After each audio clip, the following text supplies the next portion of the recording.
निशुंभ वध। मैं अर्धनारीश्वर के श्री विग्रह की निरंतर शरण लेता हूँ। उसका वर्ण बंदूक पुष्प और सुवर्ण के समान रक्त पीत मिश्रित है। वह अपनी भुजाओं में सुंदर अक्षमाला, पाश, अंकुश और वरद मुद्रा धारण करता है। अर्धचंद्र उसका आभूषण है तथा वह 3 नेत्रों से सुशोभित है। राजा ने कहा, भगवन, आपने रक्त बीज के वध से संबंध रखने वाला देवी चरित्र का यह अद्भुत महात्म्य मुझे बतलाया। अब रक्त बीज के मारे जाने पर अत्यंत क्रोध में भरे हुए शुंभ और निशुंभ ने जो कर्म किया उसको मैं सुनना चाहता हूँ। ऋषि कहते हैं, राजन, युद्ध में रक्त बीज तथा अन्य दैत्यों के मारे जाने पर शुंभ और निशुंभ के क्रोध की सीमा न रही। अपनी विशाल सेना इस प्रकार मारी जाती देख निशुंभ अमर्ष में भरकर देवी की ओर दौड़ा। उसके साथ असुरों की प्रधान सेना थी। उसके आगे पीछे तथा पार्श्व भाग में बड़े बड़े असुर थे, जो क्रोध से होठ चबाते हुए देवी को मार डालने के लिए आए। महापराक्रमी शुंभ भी अपनी सेना के साथ मात्र गणों से युद्ध करके क्रोधवश चंडिका को मारने के लिए आ पहुंचा। तब देवी के साथ शुंभ और निशुंभ का घोर संग्राम छिड़ गया। वे दोनों दैत्य मेघों की भांति बाणों की भयंकर वृष्टि कर रहे थे। उन दोनों के चलाए हुए बाणों को चंडिका ने अपने बाणों के समूह से तुरंत काट डाला और शस्त्र समूहों की वर्षा करके उन दोनों दैत्यपतियों के अंगों में भी चोट पहुंचाई। निशुंभ ने तीखी तलवार और चमकती हुई ढाल लेकर देवी के श्रेष्ठ वाहन सिंह के मस्तक पर प्रहार किया। अपने वाहन को चोट पहुंचने पर देवी ने क्षुरप्र नामक बाण से निशुंभ की श्रेष्ठ तलवार तुरंत ही काट डाली और उसकी ढाल को भी, जिसमें 8 चांद जड़े थे, खंड खंड कर दिया। ढाल और तलवार के कट जाने पर उस असुर ने शक्ति चलाई, किंतु सामने आने पर देवी ने चक्र से उसके भी 2 टुकड़े कर दिए। अब तो निशुंभ क्रोध से जल उठा और उस दानव ने देवी को मारने के लिए शूल उठाया, किंतु देवी ने समीप आने पर उसे भी मुक्के से मारकर चूर्ण कर दिया। तब उसने गदा घुमाकर चंडी के ऊपर चलाई, परंतु वह भी देवी के त्रिशूल से कटकर भस्म हो गई। तदनंतर दैत्यराज निशुंभ को फरसा हाथ में लेकर आते देख देवी ने बाण समूहों से घायल कर धरती पर सुला दिया। उस भयंकर पराक्रमी भाई निशुंभ के धराशायी हो जाने पर शुंभ को बड़ा क्रोध हुआ और अंबिका का वध करने के लिए वह आगे बढ़ा। रथ पर बैठे बैठे ही उत्तम आयुधों से सुशोभित अपनी बड़ी बड़ी 8 अनुपम भुजाओं से समूचे आकाश को ढक कर वह अद्भुत शोभा पाने लगा। उसे आते देख देवी ने शंख बजाया और धनुष की प्रत्यंचा का भी अत्यंत दुस्सह शब्द किया। साथ ही अपने घंटे के शब्द से, जो समस्त दैत्य सैनिकों का तेज नष्ट करने वाला था, संपूर्ण दिशाओं को व्याप्त कर दिया। तदनंतर सिंह ने भी अपनी दहाड़ से, जिसे सुनकर बड़े बड़े गजराजों का महान मद दूर हो जाता था, आकाश, पृथ्वी और 10 दिशाओं को गुंजा दिया। फिर काली ने आकाश में उछलकर अपने दोनों हाथों से पृथ्वी पर आघात किया। उससे ऐसा भयंकर शब्द हुआ जिससे पहले के सभी शब्द शांत हो गए। तत्पश्चात शिव दूती ने दैत्यों के लिए अमंगलजनक अट्टहास किया।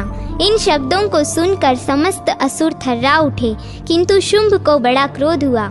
उस समय देवी ने जब शुंभ को लक्ष्य करके कहा, ओ दुरात्मन, खड़ा रह, खड़ा रह। तभी आकाश में खड़े हुए देवता बोल उठे, जय हो, जय हो। शुंभ ने वहां आकर ज्वालाओं से युक्त अत्यंत भयानक शक्ति चलाई। अग्निमय पर्वत के समान आती हुई उस शक्ति को देवी ने बड़े भारी लूके से दूर हटा दिया। उस समय शुंभ के सिंहनाद से तीनों लोग गूंज उठे। राजन, उसकी प्रतिध्वनि से वज्रपात के समान भयानक शब्द हुआ, जिसने अन्य सब शब्दों को जीत लिया। शुंभ के चलाए हुए बाणों के देवी ने और देवी के चलाए हुए बाणों के शुंभ ने अपने भयंकर बाणों द्वारा सैकड़ों और हजारों टुकड़े कर दिए। तब क्रोध में भरी हुई चंडिका ने शुंभ को शूल से मारा। उसके आघात से मूर्छित हो वह पृथ्वी पर गिर पड़ा।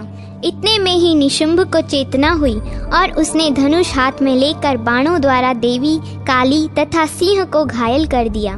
फिर उस दैत्यराज ने 10,000 बाहें बनाकर चक्रों के प्रहार से चंडिका को आच्छादित कर दिया। तब दुर्गम पीड़ा का नाश करने वाली भगवती दुर्गा ने कुपित होकर अपने बाणों से उन चक्रों तथा बाणों को काट गिराया। यह देख निशुंभ दैत्य सेना के साथ चंडिका का वध करने के लिए हाथ में गदा ले बड़े वेग से दौड़ा। उसके आते ही चंडी ने तीखी धार वाली तलवार से उसकी गदा को शीघ्र ही काट डाला। तब उसने शूल हाथ में लिया। देवताओं को पीड़ा देने वाले निशुंभ को शूल हाथ में लिए आते देख चंडिका ने वेग से चलाए हुए अपने शूल से उसकी छाती छेद डाली। शूल से विदीर्ण हो जाने पर उसकी छाती से एक दूसरा महाबली एवं महापराक्रमी पुरुष खड़ी रह यह कहता हुआ निकला। उस निकलते हुए पुरुष की बात सुनकर देवी ठहाकर हंस पड़ी और खड्ग से उन्होंने उसका मस्तक काट डाला। फिर तो वह पृथ्वी पर गिर पड़ा। तदनंतर सिंह अपनी दाढ़ों से असुरों की गर्दन कुचल कर खाने लगा। यह बड़ा भयंकर दृश्य था। उधर काली तथा शिवदूती ने भी अनान्य दैत्यों का भक्षण आरंभ किया। कौमारी की शक्ति से विदीर्ण होकर कितने ही महादैत्य नष्ट हो गए। ब्रह्माणी के मंत्रपूत जल से निस्तेज होकर कितने ही भाग खड़े हुए। कितने ही दैत्य माहेश्वरी के त्रिशूल से छिन्न भिन्न हो धराशायी हो गए। वाराही के थुथुन के आघात से कितनों का पृथ्वी पर कचुम्बर निकल गया। वैष्णवी ने भी अपने चक्र से दानवों के टुकड़े टुकड़े कर डाले। इंद्री के हाथ से छूटे हुए वज्र से भी कितने ही प्राणों से हाथ धो बैठे। कुछ असुर नष्ट हो गए, कुछ उस महायुद्ध से भाग गए तथा कितने ही काली, शिवदूती तथा सिंह के ग्रास बन गए।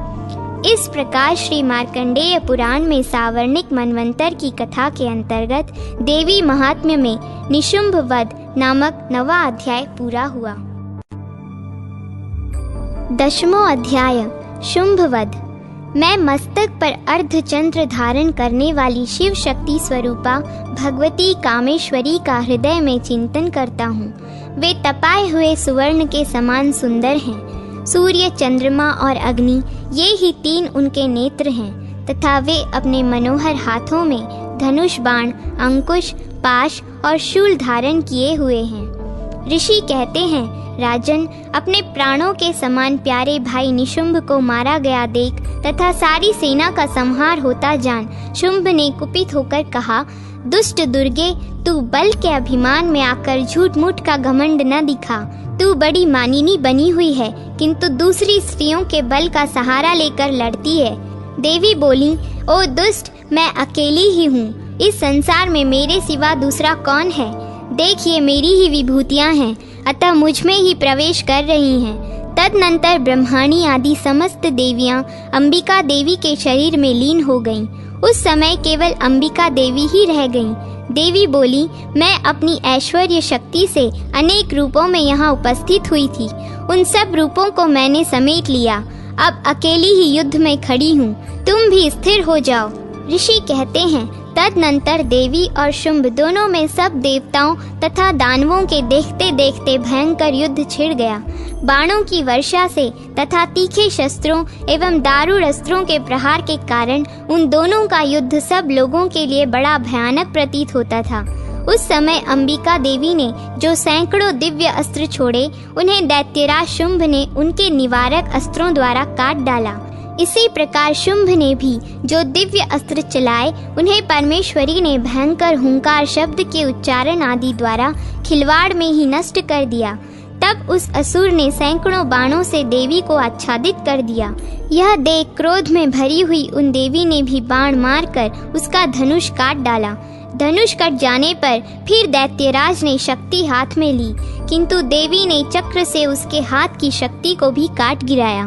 तत्पश्चात दैत्यों के स्वामी शुंभ ने 100 चांद वाली चमकती हुई ढाल और तलवार हाथ में ले उस समय देवी पर धावा किया।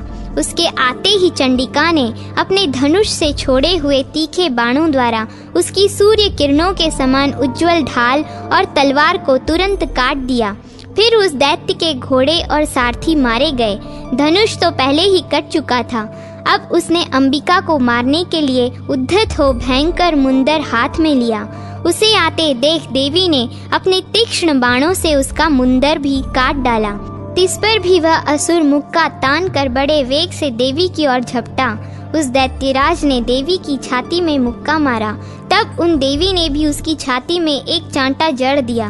देवी का थप्पड़ खाकर दैत्यराज शुंभ पृथ्वी पर गिर पड़ा, किंतु पुनः सहसा पूर्ववत खड़ा हो गया। फिर वह उछला और देवी को ऊपर ले जाकर आकाश में खड़ा हो गया। तब चंडिका आकाश में भी बिना किसी आधार के ही शुंभ के साथ युद्ध करने लगी। उस समय दैत्य और चंडिका आकाश में एक दूसरे से लड़ने लगे। उनका वह युद्ध पहले सिद्ध और मुनियों को विस्मय में डालने वाला हुआ। फिर अंबिका ने शुंभ के साथ बहुत देर तक युद्ध करने के पश्चात उसे उठाकर घुमाया और पृथ्वी पर पटक दिया। पटके जाने पर पृथ्वी पर आने के बाद वह दुष्टात्मा दैत्य पुनः चंडिका का वध करने के लिए उनकी ओर बड़े वेग से दौड़ा। तब समस्त दैत्यों के राजा शुंभ को अपनी ओर आते देख देवी ने त्रिशूल से उसकी छाती छेद कर उसे पृथ्वी पर गिरा दिया। देवी के शूल की धार से घायल होने पर उसके प्राण पखेरु उड़ गए और वह समुद्रों, द्वीपों तथा पर्वतों सहित समूची पृथ्वी को कंपाता हुआ भूमि पर गिर पड़ा। तदनंतर उस दुरात्मा के मारे जाने पर संपूर्ण जगत प्रसन्न एवं पूर्ण स्वस्थ हो गया। आकाश स्वच्छ दिखाई देने लगा। पहले जो उत्पात सूचक मेघ और उल्कापात होते थे वे सब शांत हो गए तथा उस दैत्य के मारे जाने पर नदियां भी ठीक मार्ग से बहने लगीं। उस समय शुंभ की मृत्यु के बाद संपूर्ण देवताओं का हृदय हर्ष से भर गया और गंधर्व गण मधुर गीत गाने लगे। दूसरे गंधर्व बाजे बजाने लगे और अप्सराएं नाचने लगीं। पवित्र वायु बहने लगी। सूर्य की प्रभा उत्तम हो गई। अग्निशाला की बुझी हुई आग अपने आप प्रज्वलित हो उठी तथा संपूर्ण दिशाओं के भयंकर शब्द शांत हो गए। इस प्रकार श्री मार्कंडेय पुराण में सावर्णिक मनवंतर की कथा के अंतर्गत देवी महात्म्य में शुंभ वध नामक 10वां अध्याय पूरा हुआ। एकादशोध्याय देवताओं द्वारा देवी की स्तुति तथा देवी द्वारा देवताओं को वरदान। मैं भुवनेश्वरी देवी का ध्यान करता हूँ। उनके श्री अंगों की आभा प्रभात काल के सूर्य के समान है। मस्तक पर चंद्रमा का मुकुट है। वे उभरे हुए स्तनों और 3 नेत्रों से युक्त हैं। उनके मुख पर मुस्कान की छटा छाई रहती है और हाथों में वरद, अंकुश, पाश एवं अभय मुद्रा शोभा पाते हैं। कहते हैं देवी के द्वारा वहां महादैत्यपति शुंभ के मारे जाने पर इंद्र आदि देवता अग्नि को आगे करके उन कात्यायनी देवी की स्तुति करने लगे। उस समय अभिष्ट की प्राप्ति होने से उनके मुख कमल दमक उठे थे और उनके प्रकाश से दिशाएं भी जगमगा उठी थी। देवता बोले, शरणागत की पीड़ा दूर करने वाली देवी हम पर प्रसन्न हो। संपूर्ण जगत की माता प्रसन्न हो। विश्वेश्वरी विश्व की रक्षा करो। देवी तुम ही चराचर जगत की अधीश्वरी हो। तुम इस जगत का एकमात्र आधार हो, क्योंकि पृथ्वी रूप में तुम्हारी ही स्थिति है। देवी तुम्हारा पराक्रम अलंघनीय है। तुम ही जल रूप में स्थित होकर संपूर्ण जगत को तृप्त करती हो। तुम अत्यंत बल संपन्न वैष्णवी शक्ति हो। इस विश्व की कारण भूता परा माया हो। देवी तुमने इस समस्त जगत को मोहित कर रखा है। तुम ही प्रसन्न होने पर इस पृथ्वी पर मोक्ष की प्राप्ति कराती हो। देवी संपूर्ण विद्याएं तुम्हारे ही भिन्न भिन्न स्वरूप हैं। जगत में जितनी स्त्रियां हैं वे सब तुम्हारी ही मूर्तियां हैं। जगदम्बा एकमात्र तुमने ही इस विश्व को व्याप्त कर रखा है। तुम्हारी स्तुति क्या हो सकती है। तुम तो स्तवन करने योग्य पदार्थों से परे एवं परावाणी हो। देवी जब तुम सर्वस्व रूप एवं स्वर्ग तथा मोक्ष प्रदान करने वाली हो तब इसी रूप में तुम्हारी स्तुति हो गई। तुम्हारी स्तुति के लिए इससे अच्छी उक्तियां और क्या हो सकती हैं। बुद्धि रूप से सब लोगों के हृदय में विराजमान रहने वाली तथा स्वर्ग एवं मोक्ष प्रदान करने वाली नारायणी देवी तुम्हें नमस्कार है।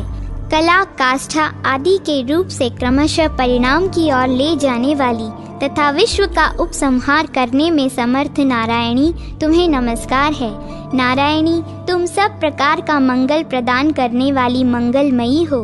कल्याणदायिनी शिवा हो। सब पुरुषार्थों को सिद्ध करने वाली शरणागत वत्सला, 3 नेत्रों वाली एवं गौरी हो।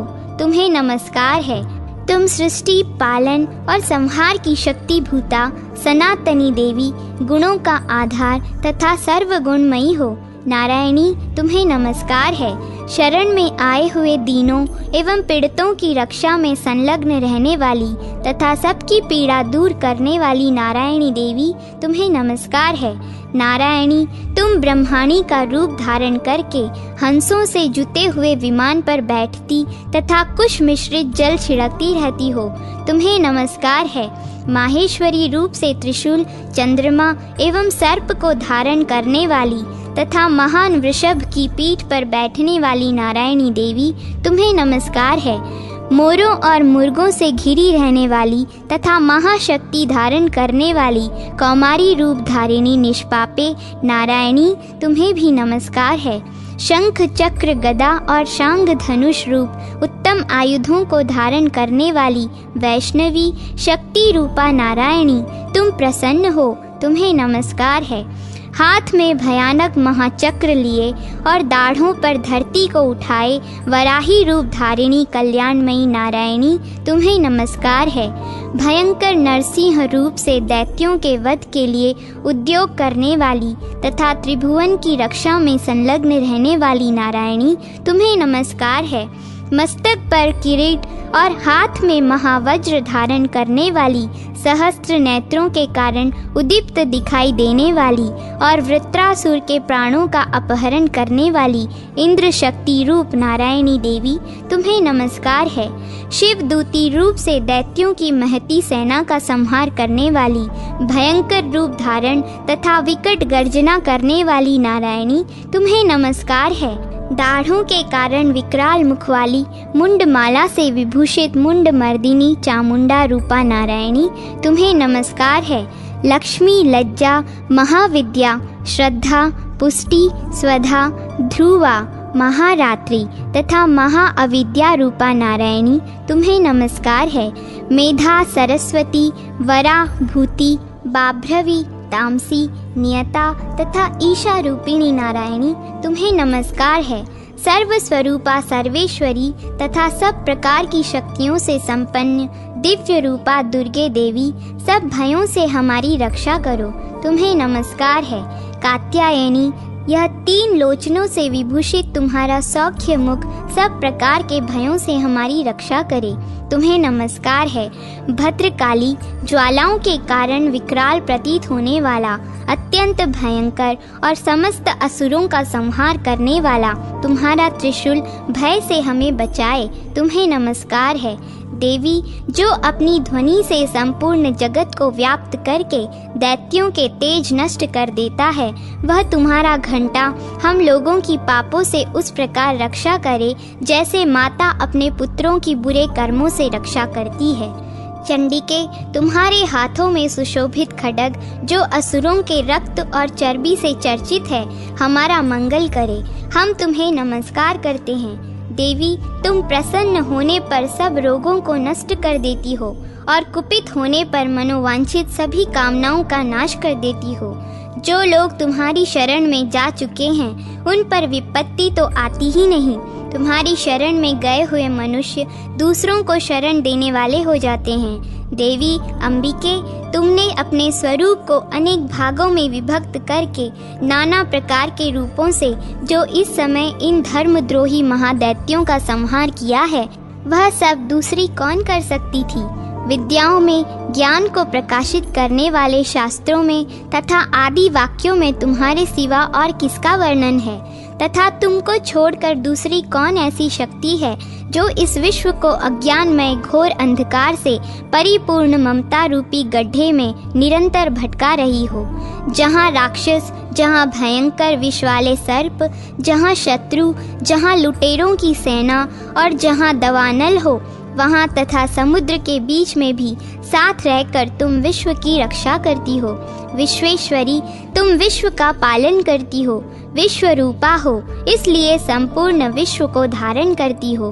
तुम भगवान विश्वनाथ की भी वंदनीय हो। जो लोग भक्ति पूर्वक तुम्हारे सामने मस्तक झुकाते हैं, वे संपूर्ण विश्व को आश्रय देने वाले होते हैं। देवी प्रसन्न हो, जैसे इस समय असुरों का वध करके तुमने शीघ्र ही हमारी रक्षा की है, उसी प्रकार सदा हमें शत्रुओं के भय से बचाओ। संपूर्ण जगत का पाप नष्ट कर दो और उत्पात एवं पापों के फलस्वरूप प्राप्त होने वाले महामारी आदि बड़े बड़े उपद्रवों को शीघ्र दूर करो। विश्व की पीड़ा दूर करने वाली देवी, हम तुम्हारे चरणों पर पड़े हुए हैं, हम पर प्रसन्न हो। त्रिलोक निवासियों की पूजनीया परमेश्वरी, सब लोगों को वरदान दो। देवी बोली, देवताओं, मैं वर देने को तैयार हूँ। तुम्हारे मन में जिसकी इच्छा हो वह वर मांग लो। संसार के लिए उस उपकारक वर को मैं अवश्य दूंगी।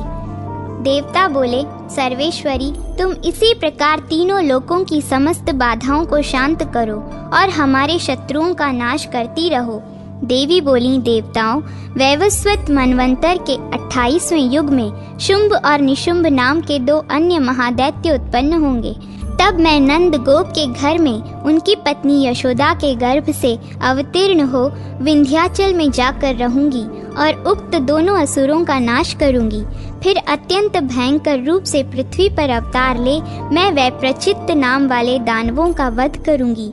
उन भयंकर महादैत्यों को भक्षण करते समय मेरे दांत अनार के फूल की भांति लाल हो जाएंगे। तब स्वर्ग में देवता और मृत्युलोक में मनुष्य सदा मेरी स्तुति करते हुए मुझे रक्त दंतिका कहेंगे। फिर जब पृथ्वी पर 100 वर्षों के लिए वर्षा रुक जाएगी और पानी का अभाव हो जाएगा, उस समय मुनियों के स्तवन करने पर मैं पृथ्वी पर आयोनिजा रूप में प्रकट होंगी और 100 नेत्रों से मुनियों की ओर देखूंगी। अतः मनुष्य शताक्षी इस नाम से मेरा कीर्तन करेंगे। देवताओं, उस समय मैं अपने शरीर से उत्पन्न हुए शाकों द्वारा समस्त संसार का भरण पोषण करूंगी। जब तक वर्षा नहीं होगी तब तक वे शाक ही सबके प्राणों की रक्षा करेंगे। ऐसा करने के कारण पृथ्वी पर शाकंभरी के नाम से मेरी ख्याति होगी। उसी अवतार में मैं दुर्गम नामक महादैत्य का भी वध करूंगी। इससे मेरा नाम दुर्गा देवी के रूप में प्रसिद्ध होगा। फिर जब मैं भीम रूप धारण करके मुनियों की रक्षा के लिए हिमालय पर रहने वाले राक्षसों का भक्षण करूंगी, उस समय सब मुनि भक्ति से नतमस्तक होकर मेरी स्तुति करेंगे। तब मेरा नाम भीमा देवी के रूप में विख्यात होगा। जब अरुण नामक दैत्य तीनों लोकों में भारी उपद्रव मचाएगा, तब मैं तीनों लोकों का हित करने के लिए 6 पैरों वाले असंख्य भ्रमरों का रूप धारण करके उस महादैत्य का वध करूंगी। उस समय सब लोग भ्रामरी के नाम से चारों ओर मेरी स्तुति करेंगे। इस प्रकार जब जब संसार में दानवी बाधा उपस्थित होगी, तब तब अवतार लेकर मैं शत्रुओं का संहार करूंगी। इस प्रकार श्री मार्कंडेय पुराण में सावर्णिक मनवंतर की कथा के अंतर्गत देवी महात्म्य में देवी स्तुति नामक 11वां अध्याय पूरा हुआ। 12वां अध्याय देवी चरित्रों के पाठ का महात्म्य। मैं 3 नेत्रों वाले दुर्गा देवी का ध्यान करता हूँ। उनके श्री अंगों की प्रभा बिजली के समान है। वे सिंह के कंधे पर बैठी हुई भयंकर प्रतीत होती हैं। हाथों में तलवार ढाल लिए अनेक कन्याएं उनकी सेवा में खड़ी हैं।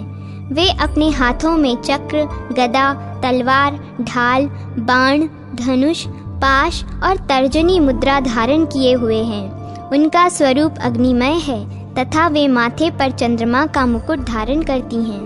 देवी बोली, देवताओं, जो एकाग्र चित्त होकर प्रतिदिन इन स्तुतियों से मेरा स्तवन करेगा, उसकी सारी बाधा मैं निश्चय ही दूर कर दूंगी।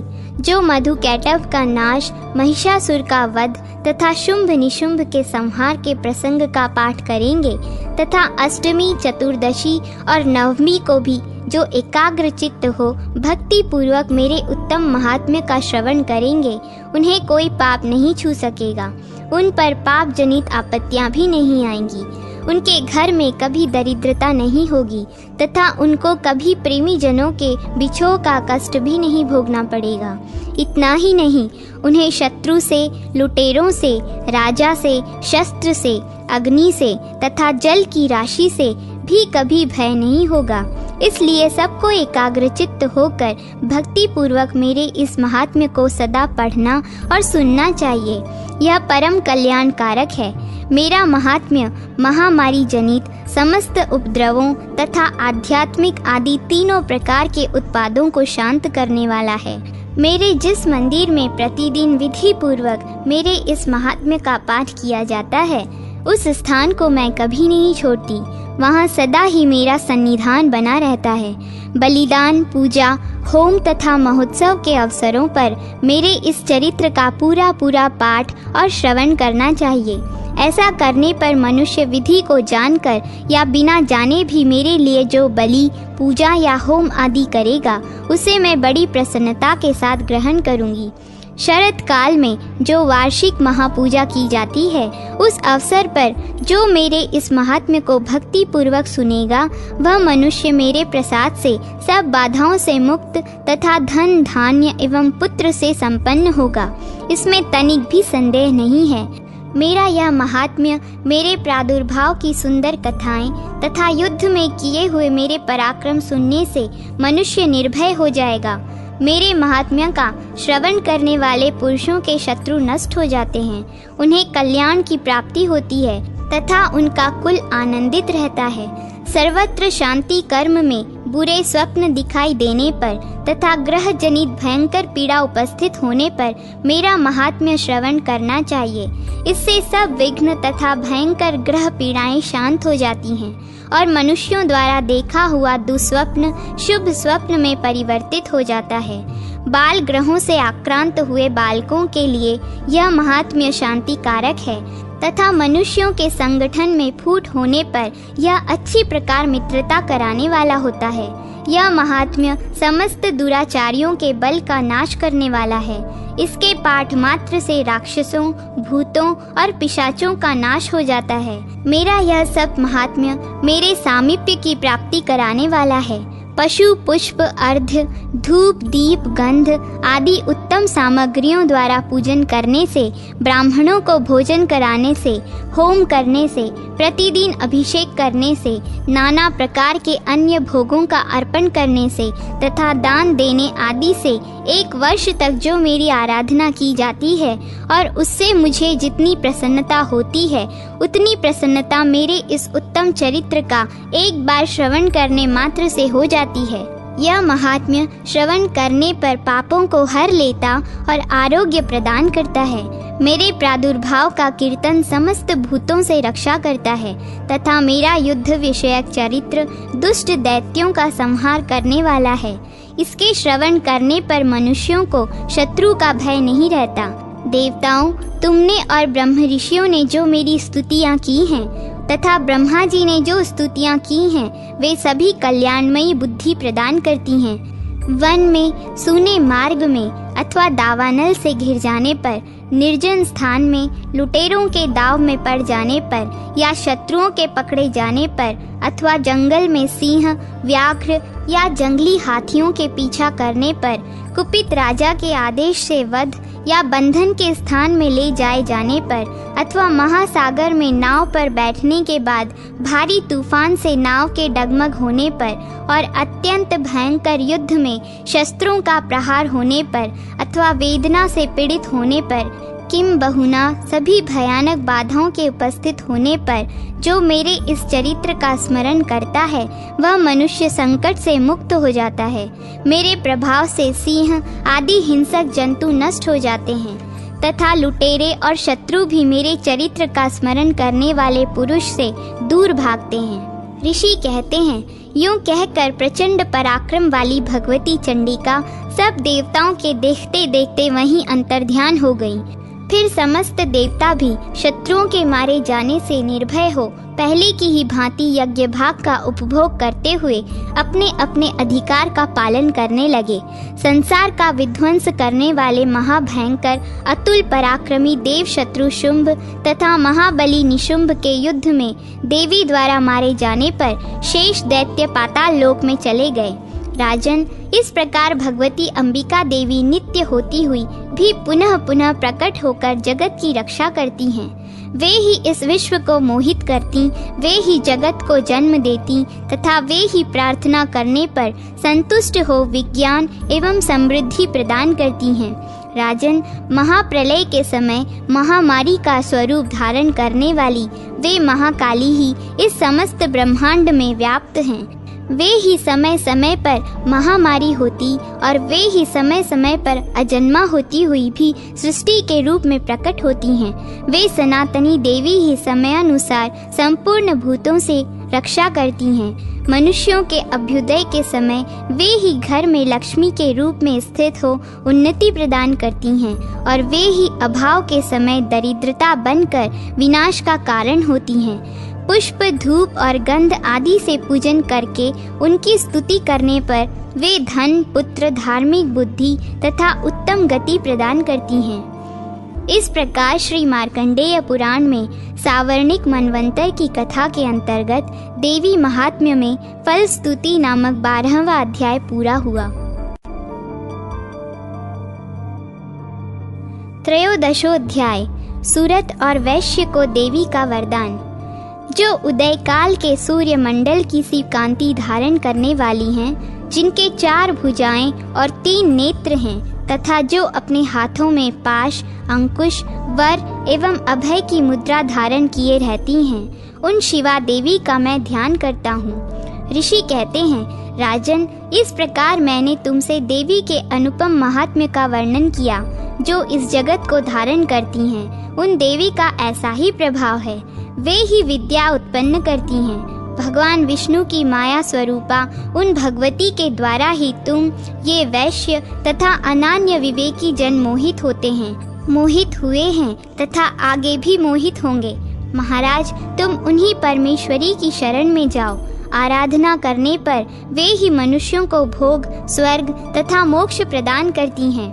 मार्कंडेय जी कहते हैं, कौस्तुकी जी, मेधा मुनि के ये वचन सुनकर राजा सूरत ने उत्तम व्रत का पालन करने वाले उन महाभाग महर्षि को प्रणाम किया। वे अत्यंत ममता और राज्यापहरण से बहुत खिन्न हो चुके थे। महामुनि, इसलिए विरक्त होकर वे राजा तथा वैश्य तत्काल तपस्या को चले गए और वे जगदम्बा के दर्शन के लिए नदी के तट पर रहकर तपस्या करने लगे। वे वैश्य उत्तम देवी सूक्त का जप करते हुए तपस्या में प्रवृत्त हुए। वे दोनों नदी के तट पर देवी की मृण्मयी मूर्ति बनाकर पुष्प, धूप और हवन आदि के द्वारा उनकी आराधना करने लगे। उन्होंने पहले तो आहार को धीरे धीरे कम किया, फिर बिल्कुल निराहार रहकर देवी में ही मन लगाए एकाग्रता पूर्वक उनका चिंतन आरंभ किया। वे दोनों अपने शरीर के रक्त से प्रोक्षित बलि देते हुए लगातार 3 वर्षों तक संयम पूर्वक आराधना करते रहे। इस पर प्रसन्न होकर जगत को धारण करने वाली चंडिका देवी ने प्रत्यक्ष दर्शन देकर कहा, राजन तथा अपने कुल को आनंदित करने वाले वैश्य, तुम लोग जिस वस्तु की अभिलाषा रखते हो वह मुझसे मांगो, मैं संतुष्ट हूँ, अतः तुम्हें वह सब कुछ दूंगी। मार्कंडेय जी कहते हैं, तब राजा ने दूसरे जन्म में नष्ट न होने वाला राज्य मांगा तथा इस जन्म में भी शत्रुओं की सेना को बलपूर्वक नष्ट करके पुनः अपना राज्य प्राप्त कर लेने का वरदान मांगा। वैश्य का चित्त संसार की ओर से खिन्न एवं विरक्त हो चुका था और वे बड़े बुद्धिमान थे, अतः उस समय उन्होंने तो ममता और अहंता रूप आसक्ति का नाश करने वाला ज्ञान मांगा। देवी बोली, राजन, तुम थोड़े ही दिनों में शत्रुओं को मारकर अपना राज्य प्राप्त कर लोगे। अब वहाँ तुम्हारा राज्य स्थिर रहेगा। फिर मृत्यु के पश्चात तुम भगवान विवस्वान के अंश से जन्म लेकर इस पृथ्वी पर सावर्णिक मनु के नाम से विख्यात होगे। वैश्यवर, तुमने भी जिस वर को मुझसे प्राप्त करने की इच्छा की है उसे देती हूँ। तुम्हें मोक्ष के लिए ज्ञान प्राप्त होगा।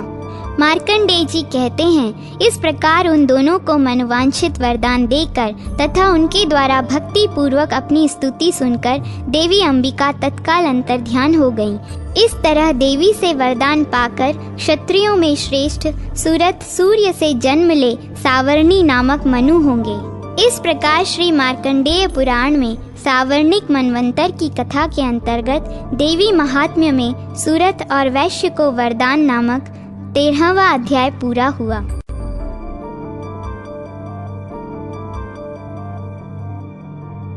9वें से लेकर 13वें मनवंतर तक का संक्षिप्त वर्णन। मार्कंडेय जी कहते हैं, क्रौष्टुकी जी, यह तुमसे सावर्णिक मनवंतर का भली भांति वर्णन किया गया। साथ ही महिषासुर वध आदि के रूप में भगवती दुर्गा की महिमा भी बतलाई गई। मुनिश्रेष्ठ, अब दूसरे सावर्णिक मनवंतर की कथा सुनो। दक्ष के पुत्र सावर्णी 9वें मनु होने वाले हैं। उनके समय में जो देवता, मुनि और राजा होंगे, उन सब के नाम सुनो। पार, मरीचि गर्भ और सुधर्मा, ये 3 प्रकार के देवता होंगे। इनमें से प्रत्येक वर्ग में 12-12 देवता होंगे। इस समय जो 6 मुखों वाले अग्नि कुमार कार्तिकेय हैं, वे ही उस मनवंतर में अद्भुत नाम वाले इंद्र होंगे। मेधातिथि, वसु, सत्य, ज्योतिष्मान, धुतिमान, सबल तथा हव्यवाहन, ये सप्तऋषि होंगे। धृष्टकेतु, बर्ह्यकेतु, पंचहस्त, निरामय, पृथुश्रवा, अर्चिष्मान, भूरि धूम्न तथा बृहभ्यदय, ये दक्ष पुत्र सावर्णी मनु के राजकुमार होंगे। अब 10वें मनु के मनवंतर का वर्णन सुनो। 10वें मनवंतर में ब्रह्मा जी के पुत्र बुद्धिमान सावर्णी का अधिकार होगा। ब्रह्म सावर्णी मनवंतर में सुखासीन और निरुद्ध, ये 2 प्रकार के देवता होंगे। उनकी संख्या 100 होगी। उस समय 100 प्रकार के प्राणी उत्पन्न होंगे, इसलिए उनके देवता भी 100 ही होंगे। उस मनवंतर में इंद्र के समस्त गुणों से युक्त शांति नामक इंद्र होंगे। आपो मूर्ति, हविष्यमान, सुकृत, सत्य, नाभाग, अप्रतिम और वाशिष्ठ, ये सप्तऋषि होंगे। सुक्षेत्र, उत्तमौजा, भूमिसेन, वीर्यवान, शतानिक, वृषभ, अन्मित्र, जयद्रथ, भूरि धूम्न तथा सुपर्वा, ये मनु के पुत्र होंगे। अब धर्म के पुत्र सावर्णी का मनवंतर सुनो। धर्म सावर्णी मनवंतर में विहंगम, कामग तथा निर्माण रति, ये 3 प्रकार के देवता होंगे। इनमें से एक 30 देवताओं का समुदाय है। मास, ऋतु और दिन, ये निर्माण रति कहलाएंगे। रात्रियों की संज्ञा विहंगम होगी और मुहूर्त संबंधी गण कामक कहलाएंगे। विख्यात पराक्रमी वृष उनके इंद्र होंगे। हविष्मान, वरिष्ठ, अरुण नंदन, ऋष्टि, निश्चर, अनघ, महामुनि, विष्टि तथा अग्निदेव, ये 7 सप्तऋषि होंगे। सर्वत्रग, सुशर्मा, देवानिक, पुरुद्वह, हेमधन्वा तथा दृढ़ायु, ये भविष्य में होने वाले राजा धर्म सावर्णी मनु के पुत्र होंगे। 12वां मनवंतर रुद्रपुत्र सावर्णी मनु का होगा। उसके आने पर सुधर्मा, सुमना, हरित, रोहित और सुवर्ण, ये 5 देवगण होंगे। इनमें से प्रत्येक गण 10-10 देवताओं का होगा। महाबली ऋतधामा इनका इंद्र होगा। धृति, तपस्वी, सुतपा, तपोमूर्ति, तपोनिधि, तपोरति तथा तपोधृति, ये 7 सप्तऋषि होंगे। देववान, उपदेव, देवश्रेष्ठ, विदुरथ, मित्रवान तथा मित्रविंद, ये भावी मनु के वंशज राजा होंगे। अब रौच्य नामक 13वें मनु के समय में होने वाले देवताओं, सप्तऋषियों तथा राजाओं का वर्णन सुनो।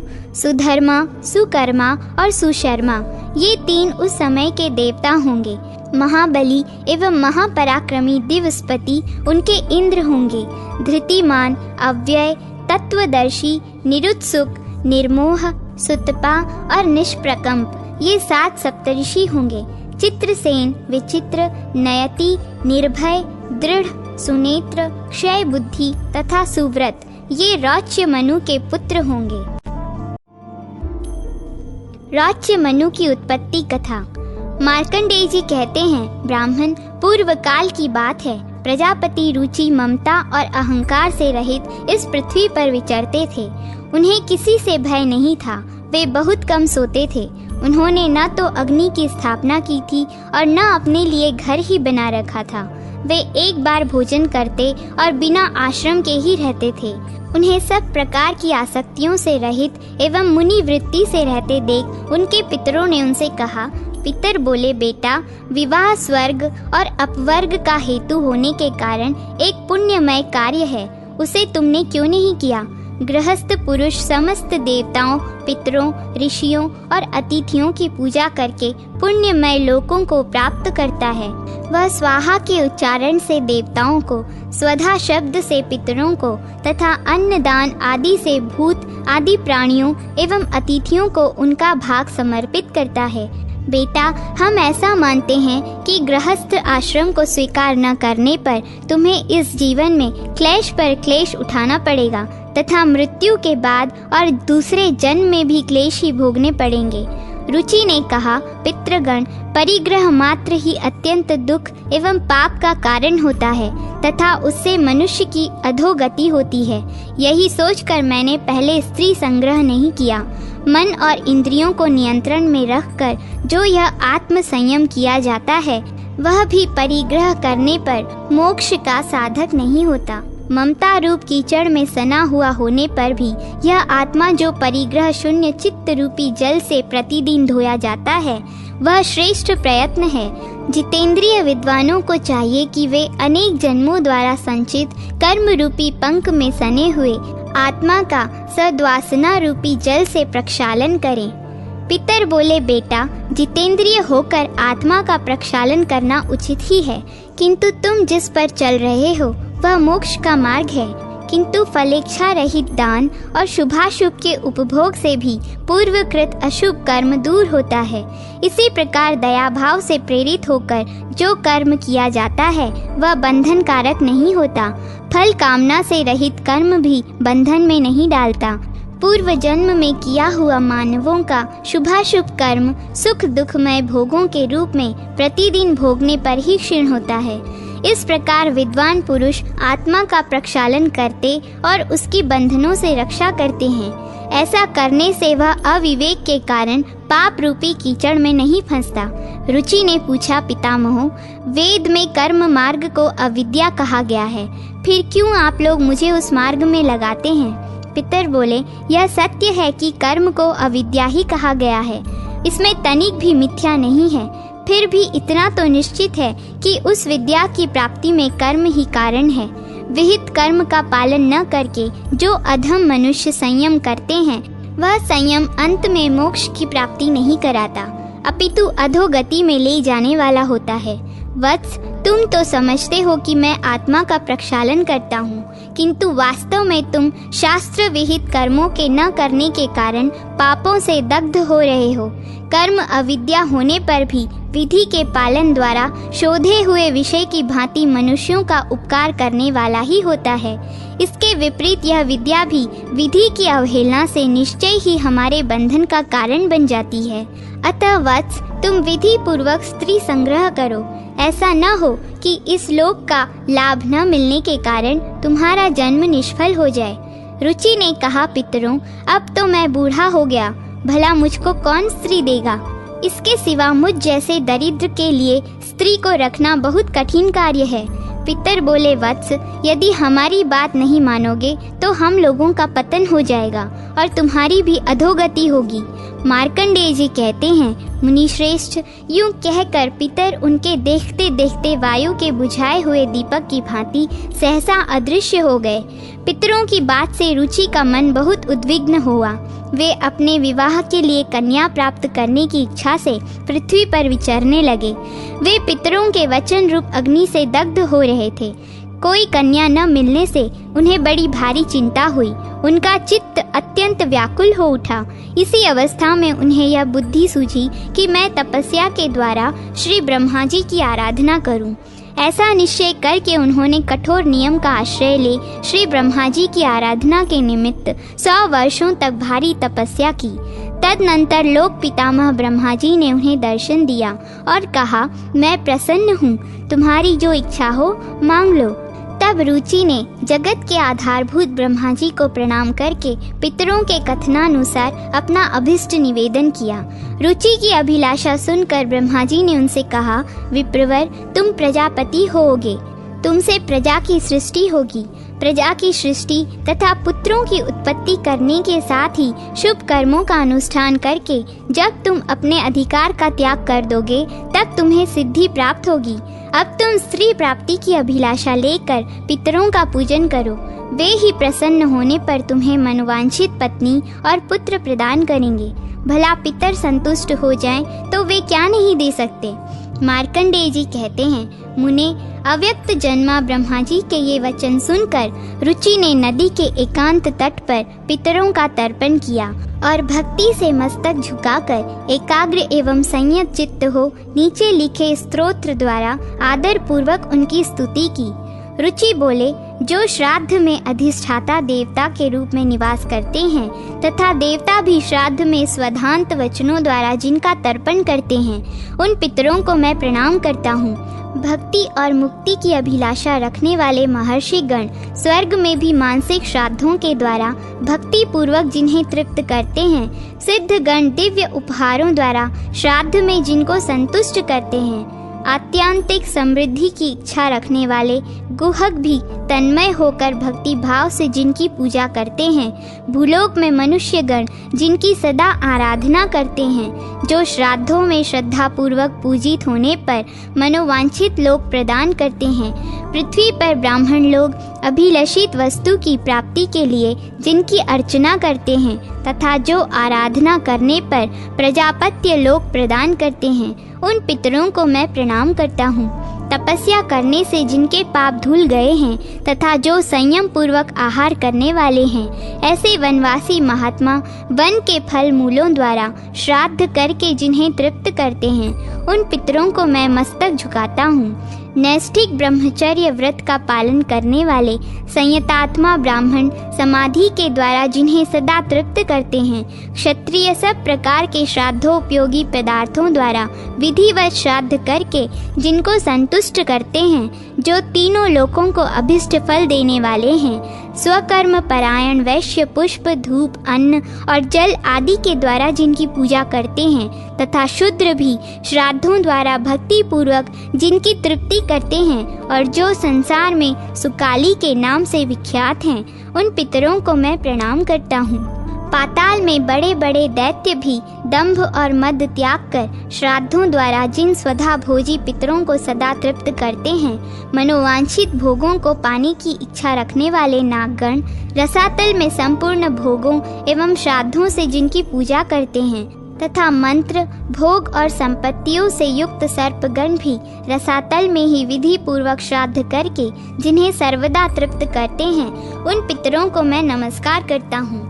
जो साक्षात देवलोक में, अंतरिक्ष में और भूतल पर निवास करते हैं, देवता आदि समस्त देहधारी जिनकी पूजा करते हैं, उन पितरों को मैं नमस्कार करता हूँ। वे पितर मेरे द्वारा अर्पित किए हुए जल को ग्रहण करें। जो परमात्मा स्वरूप पितर मूर्तिमान होकर विमानों में निवास करते हैं, जो समस्त क्लेशों से छुटकारा दिलाने में हेतु हैं तथा योगीश्वर गण निर्मल हृदय से जिनका यजन करते हैं, उन पितरों को मैं प्रणाम करता हूँ। जो स्वधा भोजी पितर दिव्य लोक में मूर्तिमान होकर रहते हैं, काम्य फल की इच्छा रखने वाले पुरुष की समस्त कामनाओं को पूर्ण करने में समर्थ हैं और निष्काम पुरुषों को मोक्ष प्रदान करने वाले हैं, उनको मैं प्रणाम करता हूँ। वे समस्त पितर इस जल से तृप्त हों, जो चाहने वाले पुरुषों को इच्छा अनुसार भोग प्रदान करते हैं, देवत्व, इंद्रत्व तथा उससे ऊंचे पद की प्राप्ति कराते हैं। इतना ही नहीं, जो पुत्र, पशु, धन, बल और ग्रह भी देते हैं। जो पितर चंद्रमा की किरणों में, सूर्य के मंडल में तथा श्वेत विमानों में सदा निवास करते हैं, वे मेरे दिए हुए अन्न, जल और गंध आदि से तृप्त एवं पुष्ट हों। अग्नि में हविष्य का हवन करने से जिनको तृप्ति होती है, जो ब्राह्मणों के शरीर में स्थित होकर भोजन करते हैं तथा पिंड दान करने से जिन्हें प्रसन्नता होती है, वे पितर यहाँ मेरे दिए हुए अन्न और जल से तृप्त हों। जो देवताओं से भी पूजित हैं तथा सब प्रकार से श्राद्धोपयोगी पदार्थ जिन्हें अत्यंत प्रिय हैं, वे पितर यहाँ पधारें। मेरे निवेदन किए हुए पुष्प, गंध, अन्न एवं भोज्य पदार्थों के निकट उनकी उपस्थिति हो। जो प्रतिदिन पूजा ग्रहण करते हैं, प्रत्येक मास के अंत में जिनकी पूजा करनी उचित है, जो अष्टकाओं में वर्ष के अंत में तथा अभ्युदय काल में भी पूजनीय हैं। वे मेरे पितर वहाँ तृप्ति लाभ करें। जो ब्राह्मणों के यहाँ कुमुद और चंद्रमा के समान शांति धारण करके आते हैं, क्षत्रियों के लिए जिनका वर्ण नवोदित सूर्य के समान है, जो वैश्यों के यहाँ सुवर्ण के समान उज्ज्वल कांति धारण करते हैं, तथा शूद्रों के लिए जो श्याम वर्ण के हो जाते हैं, वे समस्त पितर मेरे दिए हुए पुष्प, गंध, धूप, अन्न और जल आदि से तथा अग्निहोत्र से सदा तृप्ति लाभ करें। मैं उन सब को प्रणाम करता हूँ जो वैश्वदेव पूर्वक समर्पित किए हुए श्राद्ध को पूर्ण तृप्ति के लिए भोजन करते हैं और तृप्त हो जाने पर ऐश्वर्य की सृष्टि करते हैं। वे पितर यहाँ तृप्त हों। मैं उन सब को नमस्कार करता हूँ जो राक्षसों, भूतों तथा भयानक असुरों का नाश करते हैं, प्रजाजनों का अमंगल दूर करते हैं, जो देवताओं के भी पूर्ववर्ती तथा देवराज इंद्र के भी पूज्य हैं। वे यहाँ तृप्त हों। मैं उन्हें प्रणाम करता हूँ। अग्निश्वात पितृगण मेरी पूर्व दिशा की रक्षा करें। बहिर्षद पितृगण दक्षिण दिशा की रक्षा करें। आज्यप नाम वाले पितर पश्चिम दिशा की तथा सोमप संज्ञक पितर उत्तर दिशा की रक्षा करें। उन सब के स्वामी यमराज राक्षसों, भूतों, पिशाचों तथा असुरों के दोष से सब और से मेरी रक्षा करें। विश्वभुक, आराध्य, धर्म, धन्य, शुभानन, भूतिद, भृतिकृत और भूति ये पितरों के 9 गण हैं। कल्याण, कल्यता कर्ता, कल्य, कल्यतराश्रय, कल्यता हेतु तथा अनद्य ये पितरों के 6 गण माने गए हैं। वर, वरेण्य, वरद, पुष्टिद, तुष्टिद, विश्वपाता तथा धाता ये पितरों के 7 गण हैं। महान, महात्मा, महित, महिमावान और महाबल ये पितरों के पाप नाशक 5 गण हैं। सुखद, धनद, धर्मद और भूतिद ये पितरों के 4 गण कहे जाते हैं। इस प्रकार कुल 21 पितृगण हैं जिन्होंने संपूर्ण जगत को व्याप्त कर रखा है। वे सब पूर्ण तृप्त होकर मुझ पर संतुष्ट हों और सदा मेरा हित करें। मार्कंडेय जी कहते हैं, मुने इस प्रकार स्तुति करते हुए रुचि के समक्ष सहसा एक बहुत ऊंचा तेज पुंज प्रकट हुआ जो संपूर्ण आकाश में व्याप्त था। समस्त संसार को व्याप्त करके स्थित हुए उस महान तेज को देखकर रुचि ने पृथ्वी पर घुटने टेक दिए और इस स्तोत्र का गान किया। रुचि बोले, जो सबके द्वारा पूजित, अमूर्त, अत्यंत तेजस्वी, ध्यानी तथा दिव्य दृष्टि संपन्न हैं, उन पितरों को मैं सदा नमस्कार करता हूँ। जो इंद्र आदि देवताओं, दक्ष, मारीच, सप्त ऋषि तथा दूसरों के भी नेता हैं, कामना की पूर्ति करने वाले उन पितरों को मैं प्रणाम करता हूँ। जो मनु आदि राजर्षियों, मुनीश्वरों तथा सूर्य और चंद्रमा के भी नायक हैं, उन समस्त पितरों को मैं जल और समुद्र में भी नमस्कार करता हूँ। नक्षत्रों, ग्रहों, वायु, अग्नि, आकाश और धूलोक तथा पृथ्वी के भी जो नेता हैं, उन पितरों को मैं हाथ जोड़कर प्रणाम करता हूँ। जो देवर्षियों के जन्मदाता, समस्त लोकों द्वारा वंदित तथा सदा अक्षय फल के दाता हैं, उन पितरों को मैं हाथ जोड़कर प्रणाम करता हूँ। प्रजापति, कश्यप, सोम, वरुण तथा योगेश्वरों के रूप में स्थित पितरों को सदा हाथ जोड़कर प्रणाम करता हूँ। 7 लोकों में स्थित 7 पितृगणों को नमस्कार है। मैं योग दृष्टि संपन्न स्वयंभू ब्रह्मा जी को प्रणाम करता हूँ। चंद्रमा के आधार पर प्रतिष्ठित तथा योग मूर्तिधारी पितृगणों को मैं प्रणाम करता हूँ। साथ ही संपूर्ण जगत के पिता सोम को नमस्कार करता हूँ तथा अग्नि स्वरूप अन्य पितरों को भी प्रणाम करता हूँ, क्योंकि यह संपूर्ण जगत अग्नि और सोममय है। जो पितर तेज में स्थित हैं, जो ये चंद्रमा, सूर्य और अग्नि के रूप में दृष्टि गोचर होते हैं तथा जो जगत स्वरूप एवं ब्रह्म स्वरूप हैं, उन संपूर्ण योगी पितरों को मैं एकाग्र चित्त होकर प्रणाम करता हूँ। उन्हें बारंबार नमस्कार है। वे स्वधा भोजी पितर मुझ पर प्रसन्न हों। मार्कंडेय जी कहते हैं, मुनिश्रेष्ठ, रुचि के इस प्रकार स्तुति करने पर वे पितर 10 दिशाओं को प्रकाशित करते हुए उस तेज से बाहर निकले। रुचि ने जो फूल, चंदन और अंगराग आदि समर्पित किए थे, उन सब से विभूषित होकर वे पितर सामने खड़े दिखाई दिए। तब तब रुचि ने हाथ जोड़कर पुनः भक्ति पूर्वक उन्हें प्रणाम किया और बड़े आदर के साथ सबसे पृथक पृथक कहा, आपको नमस्कार है, आपको नमस्कार है। इससे प्रसन्न होकर पितरों ने मुनिश्रेष्ठ रुचि से कहा, वत्स, तुम कोई वर मांगो। तब उन्होंने मस्तक झुकाकर कहा, पितरों, इस समय ब्रह्मा जी ने मुझे सृष्टि करने का आदेश दिया है, इसलिए मैं दिव्य गुणों से संपन्न उत्तम पत्नी चाहता हूँ, जिससे संतान की उत्पत्ति हो सके। पितरों ने कहा, वत्स, यही इस समय तुम्हें अत्यंत मनोहर पत्नी प्राप्त होगी और उसके गर्भ से तुम्हें मनु संज्ञक उत्तम पुत्र की प्राप्ति होगी। वह बुद्धिमान पुत्र मनवंतर का स्वामी होगा और तुम्हारे ही नाम पर तीनों लोकों में रौच्य के नाम से उसकी ख्याति होगी। उसके भी महाबलवान और पराक्रमी बहुत से महात्मा पुत्र होंगे जो इस पृथ्वी का पालन करेंगे। धर्मज्ञ, तुम भी प्रजापति होकर 4 प्रकार की प्रजा उत्पन्न करोगे और फिर अपना अधिकार क्षीण होने पर सिद्धि को प्राप्त होगे। जो मनुष्य इस स्तोत्र से भक्ति पूर्वक हमारी स्तुति करेगा, उसके ऊपर संतुष्ट होकर हम लोग उसे मनोवांछित भोग तथा उत्तम आत्मज्ञान प्रदान करेंगे। जो निरोग शरीर, धन और पुत्र पौत्र आदि की इच्छा करता हो, वह सदा इस स्तोत्र से हम लोगों की स्तुति करे। यह स्तोत्र हम लोगों की प्रसन्नता बढ़ाने वाला है। जो श्राद्ध में भोजन करने वाले श्रेष्ठ ब्राह्मणों के सामने खड़ा हो, भक्ति पूर्वक इस स्तोत्र का पाठ करेगा, उसके यहाँ स्तोत्र श्रवण के प्रेम से हम निश्चय ही उपस्थित होंगे और हमारे लिए किया हुआ श्राद्ध भी निस्संदेह अक्षय होगा। चाहे श्रोणित्र ब्राह्मण से रहित श्राद्ध हो, चाहे वह किसी दोष से दूषित हो गया हो, अथवा अन्यायोपार्जित धन से किया गया हो, अथवा श्राद्ध के लिए अयोग्य दूषित सामग्रियों से उसका अनुष्ठान हुआ हो, अनुचित समय या अयोग्य देश में हुआ हो, या उसमें विधि का उल्लंघन किया गया हो, अथवा लोगों ने बिना श्राद्ध के या दिखावे के लिए किया हो, तो भी वह श्राद्ध इस स्तोत्र के पाठ से हमारी तृप्ति करने में समर्थ होता है। हमें सुख देने वाला यह स्तोत्र जहाँ श्राद्ध में पढ़ा जाता है, वहाँ हम लोगों को 12 वर्षों तक बनी रहने वाली तृप्ति प्राप्त होती है। यह स्तोत्र हेमंत ऋतु में श्राद्ध के अवसर पर सुनाने से हमें 12 वर्षों के लिए तृप्ति प्रदान करता है। इसी प्रकार शिशिर ऋतु में यह कल्याणमय स्तोत्र हमें 24 वर्षों तक तृप्तिकारक होता है।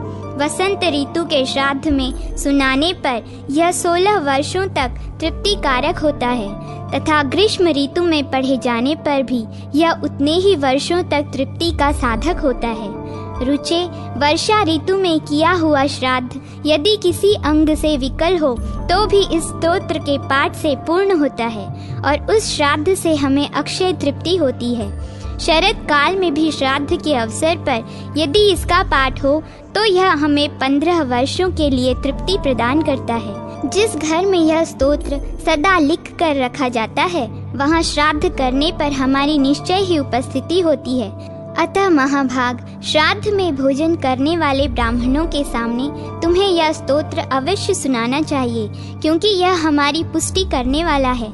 मार्कंडेय जी कहते हैं, क्रौष्टुकी जी, तदनंतर रुचि के समीप उस नदी के भीतर से छरहरे अंगों वाली मनोहर अप्सरा प्रमलोचा प्रकट हुई और महात्मा रुचि से मधुर वाणी में विनय पूर्वक बोली, तपस्वियों में श्रेष्ठ रुचि, मेरी एक परम सुंदरी कन्या है जो वरुण के पुत्र महात्मा पुष्कर से उत्पन्न हुई है। मैं उस सुंदरी कन्या को तुम्हें पत्नी बनाने के लिए देती हूँ, ग्रहण करो। उसके गर्भ से तुम्हारे पुत्र महाबुद्धिमान मनु का जन्म होगा। तब रुचि ने तथास्तु कहकर उसकी बात स्वीकार की। इसके बाद प्रमलोचा ने अपनी कन्या मालिनी को जल के बाहर प्रकट किया। मुनि श्रेष्ठ रुचि ने महर्षियों को बुलाकर नदी के तट पर उसका विधि पूर्वक पानी ग्रहण किया। उसी के गर्भ से महापराक्रमी परम बुद्धिमान पुत्र का जन्म हुआ, जो इस भूमंडल में पिता के नाम पर रौच्य मनु के नाम से ही विख्यात हुए। उनके मनवंतर में जो देवता, सप्तऋषि तथा मनु पुत्र नृपगण होने वाले हैं, उन सब के नाम तुम्हें बतलाए जा चुके हैं। इस मनवंतर की कथा सुनने पर मनुष्यों के धर्म की वृद्धि, आरोग्य की प्राप्ति तथा धन धान्य और पुत्र की उत्पत्ति होती है। इसमें तनिक भी संदेह नहीं है। महामुने पितरों का स्तवन तथा उनके भिन्न भिन्न गणों का वर्णन सुनकर मनुष्य उन्हीं के प्रसाद से संपूर्ण कामनाओं को प्राप्त करता है। भौत्य मनवंतर की कथा तथा 14 मनवंतरों के श्रवण का फल। मार्कंडेय जी कहते हैं, ब्राह्मण, इसके पश्चात अब तुम भौत्य मनु की उत्पत्ति का प्रसंग सुनो तथा उस समय होने वाले देवर्षियों और पृथ्वी का पालन करने वाले मनु पुत्रों आदि के नाम भी श्रवण करो। अंगिरा मुनि के एक शिष्य थे जिनका नाम भूति था। वे बड़े ही क्रोधी तथा छोटी सी बात के लिए अपराध होने पर प्रचंड शाप देने वाले थे। उनकी बातें कठोर होती थी। उनके आश्रम पर हवा बहुत तेज नहीं बहती थी, सूर्य अधिक गर्मी नहीं पहुंचाते थे और मेघ अधिक कीचड़ नहीं होने देते थे। उन अत्यंत तेजस्वी क्रोधी महर्षि के भय से चंद्रमा अपनी समस्त किरणों से परिपूर्ण होने पर भी अधिक सर्दी नहीं पहुंचाते थे। समस्त ऋतुएं उनकी आज्ञा से अपने आने का क्रम छोड़कर आश्रम के वृक्षों पर सदा ही रहती और मुनि के लिए फल फूल प्रस्तुत करती थीं। महात्मा भूति के भय से जल भी उनके आश्रम के समीप मौजूद रहता और उनके कमंडलू में भी भरा रहता था। भूति मुनि के एक भाई थे जो सुरवर्चा के नाम से विख्यात थे। उन्होंने यज्ञ में भूति को निमंत्रित किया। वहां जाने की इच्छा से भूति ने अपने परम बुद्धिमान, शांत, जितेंद्रिय, विनीत, गुरु के कार्य में सदा संलग्न रहने वाले सदाचारी और उदार शिष्य मुनिवर शांति से कहा, वत्स, मैं अपने भाई सुवर्चा के यज्ञ में जाऊंगा। उन्होंने मुझे बुलाया है। तुम्हें यहीं आश्रम पर रहना है। यहाँ तुम्हारे लिए जो कर्तव्य है सुनो। मेरे आश्रम पर तुम्हें प्रतिदिन अग्नि को प्रज्वलित रखना होगा और सदा ऐसा प्रयत्न करना होगा जिससे अग्नि बुझ न पाए। गुरु की यह आज्ञा पाकर जब शांति नामक शिष्य ने बहुत अच्छा कहकर इसे स्वीकार किया, तब अपने छोटे भाई के बुलाने पर भूति मुनि उनके यज्ञ में चले गए। इधर शांति गुरु भक्ति के वश में होकर उन महात्मा गुरु की सेवा के लिए जब तक समीधा, फूल और फल आदि जुटाते रहे तथा अन्य आवश्यक कार्य करते रहे, तब तक भूति मुनि के द्वारा संचित अग्नि शांत हो गई। अग्नि को शांत हुआ देख शांति को बड़ा दुख हुआ और वे भूति के भय से बहुत चिंतित हुए। उन्होंने सोचा, यदि इस अग्नि के स्थान में मैं दूसरी अग्नि स्थापित करूं, तो सब कुछ प्रत्यक्ष देखने वाले मेरे गुरु अवश्य ही मुझे भस्म कर डालेंगे। मैं पापी अपने गुरु के क्रोध और शाप का कारण बनूंगा। मुझे अपने लिए उतना शोक नहीं है जितना कि गुरु के अपराध करने का शोक है। अग्नि शांत हुई देख गुरुदेव मुझे निश्चय ही शाप दे देंगे, जिनके प्रभाव से डरकर देवता भी उनके शासन में रहते हैं। वे मुझ अपराधी को शाप से दग्ध न करें, इसके लिए क्या उपाय हो सकता है? अपने गुरु के डर से डरे हुए बुद्धिमानों में श्रेष्ठ शांति मुनि ने इस तरह अनेक प्रकार से सोच विचार करके अग्निदेव की शरण ली। उसने मन पर संयम किया और पृथ्वी पर घुटने टेक हाथ जोड़ एकाग्र चित्त हो स्तोत्र आरंभ किया। शांति ने कहा, समस्त प्राणियों के साधक महात्मा अग्निदेव को नमस्कार है। उनके 1, 2 और 5 स्थान हैं। वे राजसूय यज्ञ में 6 स्वरूप धारण करते हैं। समस्त देवताओं को वृत्ति देने वाले अत्यंत तेजस्वी अग्निदेव को नमस्कार है, जो संपूर्ण जगत के कारण रूप तथा पालन करने वाले हैं। उन अग्निदेव को प्रणाम है। अग्नि, तुम संपूर्ण देवताओं के मुख हो। भगवान, तुम्हारे द्वारा ग्रहण किया हुआ हविष्य सब देवताओं को तृप्त करता है। तुम ही समस्त देवताओं के प्राण हो। तुम में हवन किया हुआ हविष्य अत्यंत पवित्र होता है। फिर वही मेघ बनकर जल रूप में परिणत हो जाता है। फिर उस जल से सब प्रकार के अन्न आदि उत्पन्न होते हैं। अनिल सारथे, फिर उन समस्त अन्न आदि से सब जीव सुख पूर्वक जीवन धारण करते हैं। अग्निदेव, तुम्हारे द्वारा उत्पन्न की हुई औषधियों से मनुष्य यज्ञ करते हैं। यज्ञों से देवता, दैत्य तथा राक्षस तृप्त होते हैं। हुताशन, उन यज्ञों के आधार तुम ही हो। अतः अग्नि, तुम ही सबके आदि कारण और सर्व स्वरूप हो। देवता, दानव, यक्ष, दैत्य, गंधर्व, राक्षस, मनुष्य, पशु, वृक्ष, मृग, पक्षी तथा सर्प, ये सभी तुमसे ही तृप्त होते हैं और तुम ही से वृद्धि को प्राप्त होते हैं। तुम ही से इनकी उत्पत्ति है और तुम ही में इनका लय होता है। देव, तुम ही जल की सृष्टि करते और तुम ही उसको पुनः सोख लेते हो। तुम्हारे पकाने से ही जल प्राणियों की पुष्टि करता है। तुम देवताओं में तेज, सिद्धों में कांति, नागों में विष और पक्षियों में वायु रूप से स्थित हो।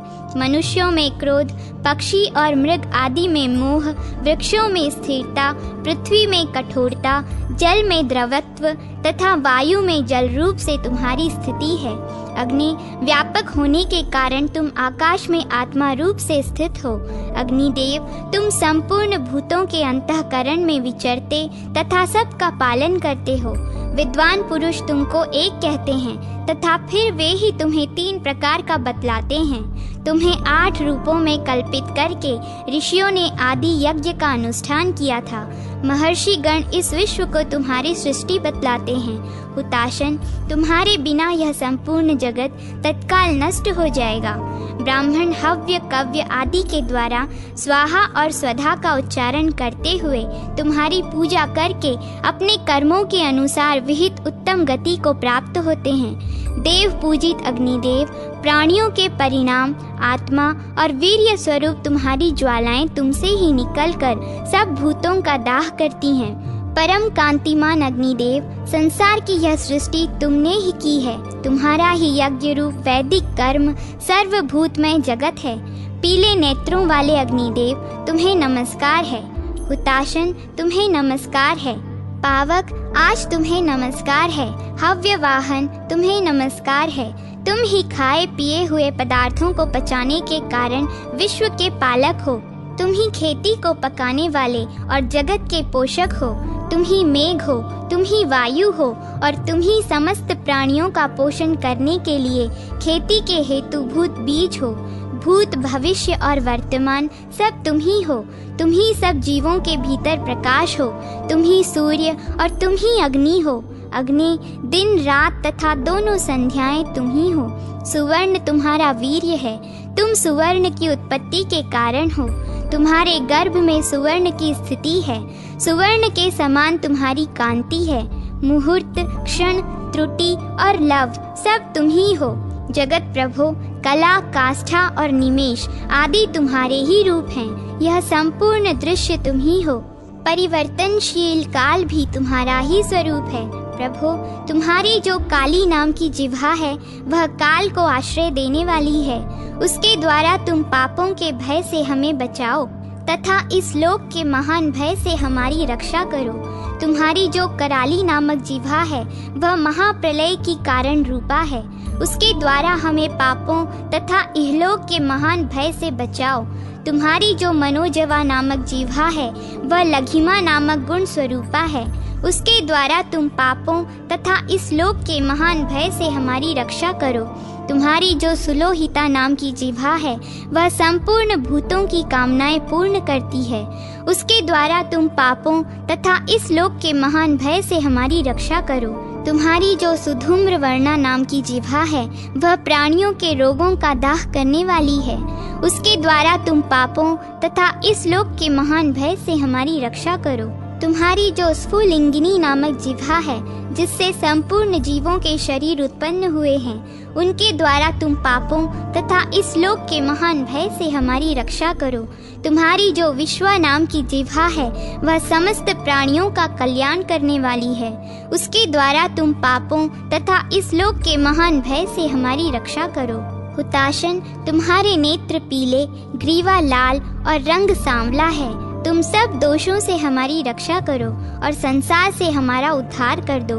वन्ही, सप्तार्ची, कृशानु, हव्यवाहन, अग्नि, पावक, शुक्र तथा हुताशन, इन 8 नामों से पुकारे जाने वाले अग्निदेव, तुम प्रसन्न हो जाओ। तुम अक्षय, अचिंत्य, समृद्धिमान, दुस्सह एवं अत्यंत तीव्र वही हो।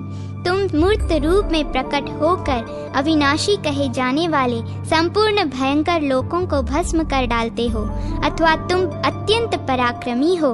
तुम्हारे पराक्रम की कहीं सीमा नहीं है। हुताशन, तुम संपूर्ण जीवों के हृदय कमल में स्थित उत्तम, अनंत एवं स्तवन करने योग्य सत्व हो। तुमने इस संपूर्ण चराचर विश्व को व्याप्त कर रखा है। तुम एक होकर भी यहाँ अनेक रूपों में प्रकट हुए हो। पावक, तुम अक्षय हो। तुम ही पर्वतों और वनों सहित संपूर्ण पृथ्वी, आकाश, चंद्रमा, सूर्य तथा दिन रात हो। महासागर के उदर में बड़वा नल के रूप में तुम ही हो। तुम ही अपनी परा विभूति के साथ सूर्य की किरणों में स्थित हो। भगवान, तुम हवन किए हुए हविष्य का साक्षात भोजन करते हो, इसलिए बड़े बड़े यज्ञों में नियम परायण महर्षि गण सदा तुम्हारी पूजा करते हैं। तुम यज्ञ में स्तुत होकर सोमपान करते हो तथा वशट का उच्चारण करके इंद्र के उद्देश्य से दिए हुए हविष्य को भी तुम ही भोग लगाते हो, और इस प्रकार पूजित होकर तुम संपूर्ण विश्व का कल्याण करते हो। विप्रगण अभिष्ट फल की प्राप्ति के लिए सदा तुम्हारा ही यजन करते हैं। संपूर्ण वेदांगों में तुम्हारी महिमा का गान किया जाता है। यज्ञ परायण श्रेष्ठ ब्राह्मण तुम्हारी ही प्रसन्नता के लिए सर्वदा अंगों सहित वेदों का पठन पाठन करते रहते हैं। तुम ही यज्ञ परायण ब्रह्मा, सब भूतों के स्वामी भगवान विष्णु, देवराज इंद्र, अर्यमा, जल के स्वामी वरुण, सूर्य तथा चंद्रमा हो। संपूर्ण देवता और असुर भी तुम्ही को हविष्यों द्वारा संतुष्ट करके मनोवांछित फल प्राप्त करते हैं। कितने ही महान दोष से दूषित वस्तु क्यों न हो, वह सब तुम्हारी ज्वालाओं के स्पर्श से शुद्ध हो जाती है। सब स्नानों में तुम्हारे भस्म से किया हुआ स्नान ही सबसे बढ़कर है, इसलिए मुनिगण संध्या काल में उसका विशेष रूप से सेवन करते हैं। शुचि नाम वाले अग्निदेव मुझ पर प्रसन्न हो। वायु रूप मुझ पर प्रसन्न हो। अत्यंत निर्मल कांति वाले पावक मुझ पर प्रसन्न हो। विद्युन्मय आज मुझ पर प्रसन्न हो। हविष्य भोजी अग्निदेव तुम मेरी रक्षा करो। वही तुम्हारा जो कल्याणमय स्वरूप है। देव, तुम्हारी जो 7 ज्वालामयी जिह्वाएं हैं, उन सब के द्वारा तुम मेरी रक्षा करो। ठीक उसी तरह जैसे पिता अपने पुत्र की रक्षा करता है, मैंने तुम्हारी स्तुति की है। मार्कंडेय जी कहते हैं, मुनि, शांति की इस प्रकार स्तुति करने पर भगवान अग्निदेव ज्वालाओं से घिरे हुए उनके समक्ष प्रकट हुए। ब्राह्मण अग्निदेव उस स्तोत्र से बहुत संतुष्ट थे। शांति उनके चरणों में पड़ गए। फिर उन्होंने मेघ के समान गंभीर वाणी में शांति से कहा, विप्रवर, तुमने जो भक्ति पूर्वक मेरा स्तवन किया है उससे मैं संतुष्ट हूँ और तुम्हें वर देना चाहता हूँ। तुम्हारी जो इच्छा हो मांग लो। शांति ने कहा, भगवान, मैं तो कृतार्थ हो गया, क्योंकि आज आपके दिव्य स्वरूप का प्रत्यक्ष दर्शन कर रहा हूँ। तथापि मैं भक्ति से विनीत होकर जो कुछ आपसे कहता हूँ उसे आप सुने। देव, मेरे आचार्य अपने आश्रम से भाई के यज्ञ में गए हैं। वे जब लौट कर आएं तो इस स्थान को आपसे सनाथ देखें। साथ ही यदि आपकी मुझ पर कृपा हो तो यह दूसरा वर भी दीजिए। मेरे गुरुदेव के कोई पुत्र नहीं है, उन्हें कोई सुयोग्य पुत्र प्राप्त हो। फिर उस पुत्र में वे जितना स्नेह करें उतना ही संपूर्ण भूतों के प्रति भी उनका स्नेह हो। उनका हृदय सबके प्रति कोमल बन जाए। शांति की यह बात सुनकर अग्निदेव ने कहा, महामुनि, तुमने गुरु के लिए 2 वर मांगे हैं, अपने लिए नहीं। इससे तुम पर मेरी प्रसन्नता और भी बढ़ गई है। तुमने गुरु के लिए जो कुछ मांगा है वह सब प्राप्त होगा, उनके पुत्र होगा और संपूर्ण भूतों के प्रति उनकी मैत्री भी बढ़ जाएगी। उनका पुत्र भौत्य के नाम से प्रसिद्ध एवं मनवंतरों का स्वामी होगा। साथ ही वह महाबली, महापराक्रमी और परम बुद्धिमान होगा, जो एकाग्र चित्त होकर इस स्तोत्र के द्वारा मेरी स्तुति करेगा। उसकी समस्त अभिलाषाएं पूर्ण होंगी तथा उसे पुण्य की भी प्राप्ति होगी।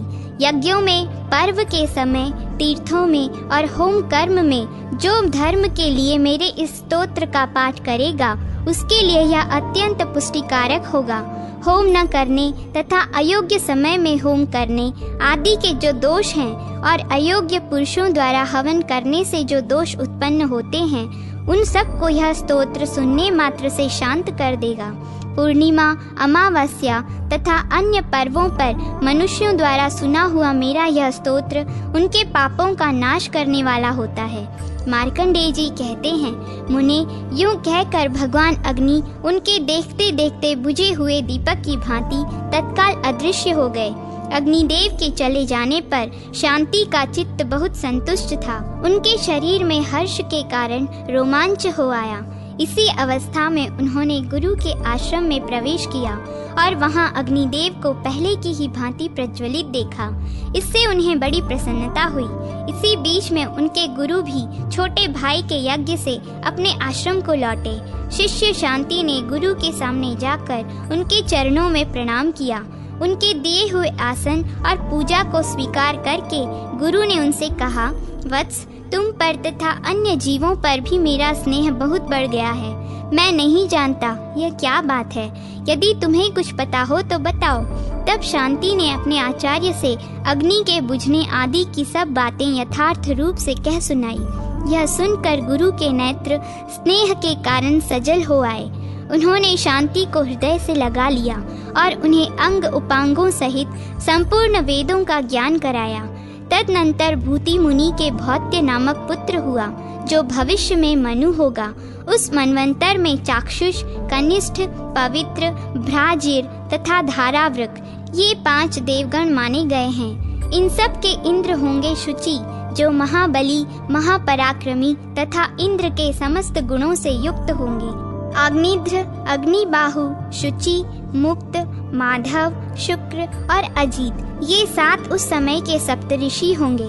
गुरु, गभीर, ब्रध्र, भरत, अनुग्रह, स्त्रीमानी, प्रतीर, विष्णु, सग्रंदन, तेजस्वी तथा सुबल ये मनु के पुत्र होंगे। क्रौष्टुकी जी, इस प्रकार मैंने तुमसे 14 मनवंतरों का वर्णन किया। उन सब का क्रमशः श्रवण करके मनुष्य पुण्य का भागी होता है तथा उनकी संतान कभी क्षीण नहीं होती। प्रथम मनवंतर का वर्णन सुनकर मनुष्य धर्म का भागी होता है। स्वारोचिष मनवंतर की कथा सुनने से उसे सब कामनाओं की प्राप्ति होती है। उत्तम मनवंतर के श्रवण से धन, तामस के श्रवण से ज्ञान तथा रैवत मनवंतर के श्रवण से बुद्धि एवं सुंदरी स्त्री की प्राप्ति होती है। चाक्षुष मनवंतर के श्रवण से आरोग्य, वैवस्वत के श्रवण से बल तथा सूर्य सावर्णिक मनवंतर के श्रवण से गुणवान पुत्र पौत्रों की प्राप्ति होती है। ब्रह्म सावर्णिक मनवंतर के श्रवण से महिमा बढ़ती है। धर्म सावर्णिक के श्रवण से कल्याणमयी बुद्धि प्राप्त होती है और रुद्र सावर्णिक के श्रवण से मनुष्य विजयी होता है। दक्ष सावर्णिक के श्रवण से मनुष्य अपने कुल में श्रेष्ठ तथा उत्तम गुणों से युक्त होता है तथा रौच्य मनवंतर की कथा सुनने से वह शत्रुओं की सेना का संहार कर डालता है। भौत्य मनवंतर की कथा श्रवण करने पर मनुष्य देवता की कृपा प्राप्त करता है। इतना ही नहीं, उसे अग्निहोत्र के पुण्य तथा गुणवान पुत्रों की प्राप्ति होती है। मनवंतरों के देवता, ऋषि, इंद्र, मनु के पुत्र तथा राजवंशों का वर्णन सुनकर मनुष्य सब पापों से मुक्त हो जाता है। देवता, ऋषि, इंद्र, राजा तथा मनवंतरों के स्वामी ये प्रसन्न होकर कल्याणमयी बुद्धि प्रदान करते हैं। वैसी बुद्धि पाकर मनुष्य शुभ कर्म करता है, जिससे वह 14 इंद्रों की आयु पर्यंत उत्तम गति का भोग करता है। सूर्य का तत्व, वेदों का प्राकट्य, ब्रह्मा जी द्वारा सूर्य देव की स्तुति और सृष्टि रचना का आरंभ। कौष्टुकी बोले, द्विज श्रेष्ठ, आपने मनवंतरों की स्थिति का भली भांति वर्णन किया और मैंने क्रमशः विस्तार पूर्वक उसे सुना।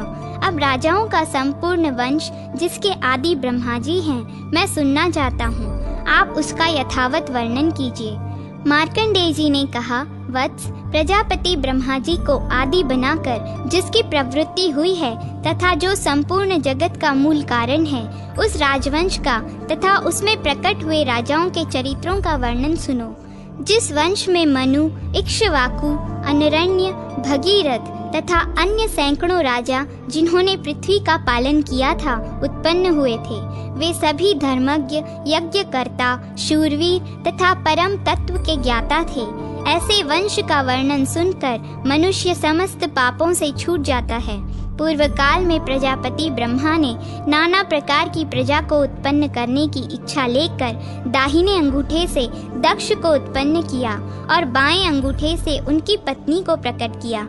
दक्ष के अदिति नाम की एक सुंदर कन्या उत्पन्न हुई, जिसके गर्भ से कश्यप ने भगवान सूर्य को जन्म दिया। क्रौष्टुकी ने पूछा, भगवन, मैं भगवान सूर्य के यथार्थ स्वरूप का वर्णन सुनना चाहता हूँ। वे किस प्रकार कश्यप जी के पुत्र हुए? कश्यप और अदिति ने कैसे उनकी आराधना की? उनके यहाँ अवतीर्ण हुए भगवान सूर्य का कैसा प्रभाव है? ये सब बातें मुझे यथार्थ रूप से बतलाइए। मार्कंडेय जी बोले, ब्राह्मण, पहले यह संपूर्ण लोक प्रभा और प्रकाश से रहित था। चारों ओर घोर अंधकार घेरा डाले हुए था। उस समय परम कारण स्वरूप एक अविनाशी एवं बृहत अंड का प्रकट हुआ। उसके भीतर सबके प्रपितामह, जगत के स्वामी, लोकसृष्टा, कमल योनि साक्षात ब्रह्मा जी विराजमान थे। उन्होंने उस अंड का भेदन किया। महामुने, उन ब्रह्मा जी के मुख से ओम यह महान शब्द प्रकट हुआ। उससे पहले भू, फिर भुवः, तदनंतर स्वः, ये 3 भ्रातियां उत्पन्न हुई जो भगवान सूर्य का स्वरूप हैं। ओम इस स्वरूप से सूर्य देव का अत्यंत सूक्ष्म रूप प्रकट हुआ। उससे मह, यह स्थूल रूप हुआ। फिर उससे जन, यह स्थूलतर रूप उत्पन्न हुआ। उससे तप और तप से सत्य प्रकट हुआ। इस प्रकार ये सूर्य के 7 स्वरूप स्थित हैं, जो कभी प्रकाशित होते हैं और कभी अप्रकाशित रहते हैं। ब्राह्मण, मैंने ओम यह रूप बताया है। वह सृष्टि का आदि अंत, अत्यंत सूक्ष्म एवं निराकार है। वही परब्रह्म तथा वही ब्रह्म का स्वरूप है। उक्त अंड का भेदन होने पर अव्यक्त जन्मा ब्रह्मा जी के प्रथम मुख से ऋचाएं प्रकट हुईं। उनका वर्ण जपा कुसुम के समान था। वे सब तेजोमयी, एक दूसरी से पृथक तथा रजोमय रूप धारण करने वाली थी। तत्पश्चात ब्रह्मा जी के दक्षिण मुख से यजुर्वेद के मंत्र अबाध रूप से प्रकट हुए। जैसा सुवर्ण का रंग होता है वैसा ही उनका भी था। वे भी एक दूसरे से पृथक पृथक थे। फिर परमेष्ठी ब्रह्मा के पश्चिम मुख से सामवेद के छंद प्रकट हुए। संपूर्ण अथर्ववेद, जिसका रंग भ्रमर और कंजल राशि के समान काला है तथा जिसमें अभिचार एवं शांति कर्म के प्रयोग हैं, ब्रह्मा जी के उत्तर मुख से प्रकट हुआ। उसमें सुखमय सत्व गुण तथा तमोगुण की प्रधानता है। वह घोर और सौम्य रूप है। ऋग्वेद में रजोगुण की, यजुर्वेद में सत्व गुण की, सामवेद में तमोगुण की तथा अथर्ववेद में तमोगुण एवं सत्यगुण की प्रधानता है। ये चारों वेद अनुपम तेज से देदीप्यमान होकर पहले की ही भांति पृथक पृथक स्थित हुए। तत्पश्चात वह प्रथम तेज, जो ओम के नाम से पुकारा जाता है, अपने स्वभाव से प्रकट हुए ऋग्वेद में तेज को व्याप्त करके स्थित हुआ। महामुनि, इसी प्रकार उस प्रणव रूप में तेज ने यजुर्वेद एवं सामवेद में तेज को भी आवृत किया। इस प्रकार उस अधिष्ठान स्वरूप परम तेज ओंकार में चारों वेद में तेज एकत्व को प्राप्त हुए। ब्राह्मण, तदनंतर वह पूंजीभूत उत्तम वैदिक तेज परम तेज प्रणव के साथ मिलकर जब एकत्व को प्राप्त होता है, तब सबके आदि में प्रकट होने के कारण उसका नाम आदित्य होता है। महाभाग, वह आदित्य ही इस विश्व का अविनाशी कारण है। प्रातः काल, मध्याह्न तथा अपराह्न काल में आदित्य की अंगभूत वेद त्रयी ही, जिसे क्रमशः ऋग, यजु और साम कहते हैं, तपती है। पूर्वांग में ऋग्वेद, मध्याह्न में यजुर्वेद तथा अपराह्न में सामवेद तपता है। इसीलिए ऋग्वेदोक्त शांति कर्म पूर्वांग में, यजुर्वेदोक्त पौष्टि कर्म मध्याह्न में तथा सामवेदोक्त अभिचारिक कर्म अपराह्न काल में निश्चित किया गया है। आभिचारिक कर्म मध्याह्न और अपराह्न दोनों कालों में किया जाता है। पितरों के श्राद्ध आदि कार्य अपराह्न काल में ही सामवेद के मंत्रों से करने चाहिए। सृष्टि काल में ब्रह्मा ऋग्वेद में, पालन काल में विष्णु यजुर्वेद में तथा संहार काल में रुद्र सामवेद में कहे गए हैं। अतएव सामवेद की ध्वनि अपवित्र मानी गई है। इस प्रकार भगवान सूर्य वेदात्मा, वेद में स्थित वेद विद्या स्वरूप तथा परम पुरुष कहलाते हैं। वे सनातन देवता सूर्य ही रजोगुण और सत्व गुण आदि का आश्रय लेकर क्रमशः सृष्टि पालन और संहार के हेतु बनते हैं और इन कर्मों के अनुसार ब्रह्मा विष्णु आदि नाम धारण करते हैं। वे देवताओं द्वारा सदा स्तवन करने योग्य हैं, वेद स्वरूप हैं, उनका कोई पृथक रूप नहीं है, वे सबके आदि हैं, संपूर्ण मनुष्य उन्हीं के स्वरूप हैं, विश्व की आधारभूता ज्योति वे ही हैं, उनके धर्म अथवा तत्व का ठीक ठीक ज्ञान नहीं होता, वे वेदांत गम्य ब्रह्म एवं पर से भी पर हैं। तदनंतर भगवान सूर्य के तेज से नीचे तथा ऊपर के सभी लोग संतप्त होने लगे। यह देख सृष्टि की इच्छा रखने वाले कमल योनि ब्रह्मा जी ने सोचा, सृष्टि पालन और संहार के कारण भूत भगवान सूर्य के सब और फैले हुए तेज से मेरी रची हुई सृष्टि भी नाश को प्राप्त हो जाएगी।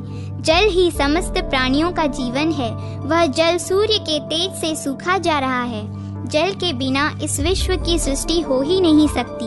ऐसा विचार कर लोक पितामह भगवान ब्रह्मा ने एकाग्रचित्त होकर भगवान सूर्य की स्तुति आरंभ की। ब्रह्मा जी बोले, यह सब कुछ जिनका स्वरूप है, जो सर्वमय है, संपूर्ण विश्व जिनका शरीर है, जो परम ज्योति स्वरूप हैं, तथा योगी जन जिनका ध्यान करते हैं, उन भगवान सूर्य को मैं नमस्कार करता हूँ, जो ऋग्वेदमय है, यजुर्वेद के अधिष्ठान है, सामवेद की योनि है, जिनकी शक्ति का चिंतन नहीं हो सकता, जो स्थूल रूप में 3 वेदमय हैं और सूक्ष्म रूप में प्रणव की अर्धमात्रा हैं, तथा जो गुणों से परे एवं पर ब्रह्म स्वरूप हैं, उन भगवान सूर्य को मेरा नमस्कार है। भगवान, आप सबके कारण परम ज्ञेय, आदि पुरुष, परम ज्योति, ज्ञानातीत स्वरूप, देवता रूप से स्थूल तथा पर से भी परे हैं, सबके आदि एवं प्रभा का विस्तार करने वाले हैं। मैं आपको नमस्कार करता हूँ। आपकी जो आद्या शक्ति है, उसी की प्रेरणा से मैं पृथ्वी, जल, अग्नि, वायु, उनके देवता तथा प्रणव आदि से युक्त समस्त सृष्टि की रचना करता हूँ। इसी प्रकार पालन और संहार भी मैं उस आद्या शक्ति की प्रेरणा से ही करता हूँ, अपनी इच्छा से नहीं। भगवान, आप ही अग्नि स्वरूप हैं। आप जब जल सोख लेते हैं, तब मैं पृथ्वी तथा जगत की सृष्टि करता हूँ। आप ही सर्वव्यापी एवं आकाश स्वरूप हैं, तथा आप ही इस पाश्च भौतिक जगत का पूर्ण रूप से पालन करते हैं। सूर्यदेव परमात्म तत्व के ज्ञाता, विद्वान पुरुष, सर्वज्ञमय विष्णु स्वरूप आपका ही यज्ञों द्वारा यजन करते हैं, तथा अपनी मुक्ति की इच्छा रखने वाले जितेंद्रिय यति आप सर्वेश्वर परमात्मा का ही ध्यान करते हैं। देव स्वरूप आपको नमस्कार है, यज्ञ रूप आपको प्रणाम है, योगियों के ध्येय पर ब्रह्म स्वरूप आपको नमस्कार है। प्रभु, मैं सृष्टि करने के लिए उद्धत हूँ और आपका यह तेज पुंज सृष्टि का विनाशक हो रहा है, अतः अपने इस तेज को समेट लीजिए। मार्कंडेय जी कहते हैं, सृष्टिकर्ता ब्रह्मा जी के इस प्रकार स्तुति करने पर भगवान सूर्य ने अपने महान तेज को समेटकर स्वल्प तेज को ही धारण किया। तब ब्रह्मा जी ने पूर्व कल्पांतरों के अनुसार जगत की सृष्टि आरंभ की। महामुने, ब्रह्मा जी ने पहले की ही भांति देवताओं, असुरों, मनुष्यों, पशु पक्षियों, वृक्ष लताओं तथा नरक आदि की भी सृष्टि की। अदिति के गर्भ से भगवान सूर्य का अवतार। मार्कंडेय जी कहते हैं, मुने, इस जगत की सृष्टि करके ब्रह्मा जी ने पूर्व कल्पों के अनुसार वर्ण, आश्रम, समुद्र, पर्वत और द्वीपों का विभाग किया। देवता, दैत्य तथा सर्प आदि के रूप और स्थान भी पहले की ही भांति बनाए। ब्रह्मा जी के मरीचि नाम से विख्यात जो पुत्र थे, उनके पुत्र कश्यप हुए। उनकी 13 पत्नियां हुईं। वे सब की सब प्रजापति दक्ष की कन्याएं थीं। उनसे देवता, दैत्य और नाग आदि बहुत से पुत्र उत्पन्न हुए। अदिति ने त्रिभुवन के स्वामी देवताओं को जन्म दिया। दिति ने दैत्यों को तथा दनु ने महापराक्रमी एवं भयानक दानवों को उत्पन्न किया। विनता से गरुड़ और अरुण 2 पुत्र हुए। खसा के पुत्र यक्ष और राक्षस हुए। कद्रु ने नागों को और मुनि ने गंधर्वों को जन्म दिया। क्रोधा से कुल्याएं तथा अरिष्टा से अप्सराएं उत्पन्न हुईं। इरा ने ऐरावत आदि हाथियों को उत्पन्न किया। ताम्रा के गर्भ से शेनी आदि कन्याएं पैदा हुईं। उन्हीं के पुत्र शेन, भास और शुक आदि पक्षी हुए। इला से वृक्ष तथा प्रधा से जल जंतु उत्पन्न हुए। कश्यप मुनि के अदिति के गर्भ से जो संतानें हुईं, उनके पुत्र पौत्र दौहित्र तथा उनके भी पुत्रों आदि से यह सारा संसार व्याप्त है। कश्यप के पुत्रों में देवता प्रधान हैं। इनमें कुछ तो सात्विक हैं, कुछ राजस हैं और कुछ तामस हैं। ब्रह्मवेत्ताओं में श्रेष्ठ परमेष्ठी प्रजापति ब्रह्मा जी ने देवताओं को यज्ञ भाग का भोक्ता तथा त्रिभुवन का स्वामी बनाया, परंतु उनके सौतेले भाई दैत्यों, दानवों और राक्षसों ने एक साथ मिलकर उन्हें कष्ट पहुंचाना आरंभ कर दिया। इस प्रकार 1000 दिव्य वर्षों तक उनमें बड़ा भयंकर युद्ध हुआ। अंत में देवता पराजित हुए और बलवान दैत्यों तथा दानवों को विजय प्राप्त हुई।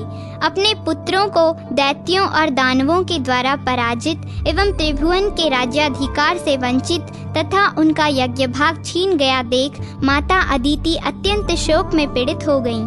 उन्होंने भगवान सूर्य की आराधना के लिए महान यत्न आरंभ किया। वे नियमित आहार करती हुई कठोर नियमों का पालन और आकाश में स्थित तेजो राशि भगवान सूर्य का स्तवन करने लगी। अदिति बोली, भगवान आप अत्यंत सूक्ष्म सुनहरी आभा से युक्त दिव्य शरीर धारण करते हैं। आपको नमस्कार है। आप तेजस स्वरूप तेजस्वियों के ईश्वर, तेज के आधार एवं सनातन पुरुष हैं। आपको प्रणाम है। गोपते, आप जगत का उपकार करने के लिए जब अपनी किरणों से पृथ्वी का जल ग्रहण करते हैं, उस समय आपका जो तीव्र रूप प्रकट होता है उसे मैं नमस्कार करती हूँ। 8 महीनों तक सोममय रस को ग्रहण करने के लिए आप जो अत्यंत तीव्र रूप धारण करते हैं उसे मैं प्रणाम करती हूँ। भास्कर, उसी संपूर्ण रस को बरसाने के लिए जब आप छोड़ने को उद्यत होते हैं, उस समय आपका जो तृप्ति कारक मेघ रूप प्रकट होता है उसको मेरा नमस्कार है। इस प्रकार जल की वर्षा से उत्पन्न हुए सब प्रकार के अन्नों को पकाने के लिए आप जो भास्कर रूप धारण करते हैं उसे मैं प्रणाम करती हूँ। तरने, जड़हन धान की वृद्धि के लिए जो आप पाला गिराने आदि के कारण अत्यंत शीतल रूप धारण करते हैं उसको मेरा नमस्कार है। सूर्यदेव, वसंत ऋतु में जो आपका सौम्य रूप प्रकट होता है, जिसमें न अधिक गर्मी होती है और न अधिक सर्दी, उसे मेरा बारंबार नमस्कार है। जो संपूर्ण देवताओं और पितरों को तृप्त करने वाला और अनाज को पकाने वाला है, आपके उस रूप को नमस्कार है। जो रूप लताओं और वृक्षों का एकमात्र जीवन दाता तथा अमृतमय है, जिसे देवता और पितर पान करते हैं, आपके उस सोम रूप को नमस्कार है। आपका यह विश्वमय स्वरूप ताप एवं तृप्ति प्रदान करने वाले अग्नि और सोम के द्वारा व्याप्त है। आपको नमस्कार है। विभावसो, आपका जो रूप ऋक, यजु और साममय तेजों की एकता से इस विश्व को तपाता है तथा जो वेद त्रयी स्वरूप है उसको मेरा नमस्कार है, तथा जो उससे भी उत्कृष्ट रूप है जिसे ओम कहकर पुकारा जाता है, जो अस्थूल, अनंत और निर्मल है, उस सदात्मा को नमस्कार है। इस प्रकार देवी अदिति नियम पूर्वक रहकर दिन रात सूर्य देव की स्तुति करने लगी। उनकी आराधना की इच्छा से वे प्रतिदिन निराहार ही रहती थी। तदनंतर बहुत समय व्यतीत होने पर भगवान सूर्य ने दक्ष कन्या अदिति को आकाश में प्रत्यक्ष दर्शन दिया। अदिति ने देखा, समय व्यतीत होने पर भगवान सूर्य ने दक्ष कन्या अदिति को आकाश में प्रत्यक्ष दर्शन दिया। अदिति ने देखा, आकाश से पृथ्वी तक तेज का एक महान पुंज स्थित है। उद्दीप्त ज्वालाओं के कारण उसकी ओर देखना कठिन हो रहा है। उन्हें देखकर देवी अदिति को बड़ा भय हुआ। वे बोली, गोपते, आप मुझ पर प्रसन्न हो।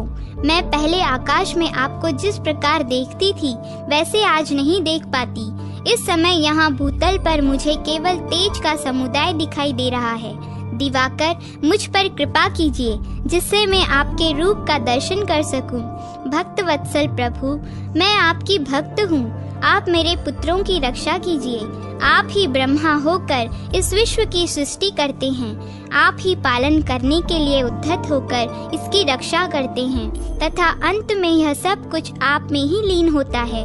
संपूर्ण लोक में आपके सिवा दूसरी कोई गति नहीं है। आप ही ब्रह्मा, विष्णु, शिव, इंद्र, कुबेर, यम, वरुण, वायु, चंद्रमा, अग्नि, आकाश, पर्वत और समुद्र हैं। आपका तेज सबकी आत्मा है, आपकी क्या स्तुति की जाए।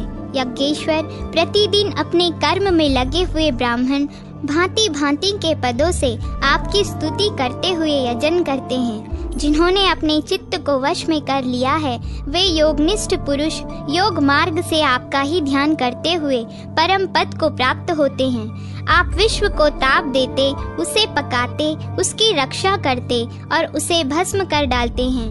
फिर आप ही जल गर्भित शीतल किरणों द्वारा इस विश्व को प्रकट करते और आनंद देते हैं। कमल योनि ब्रह्मा के रूप में आप ही सृष्टि करते हैं।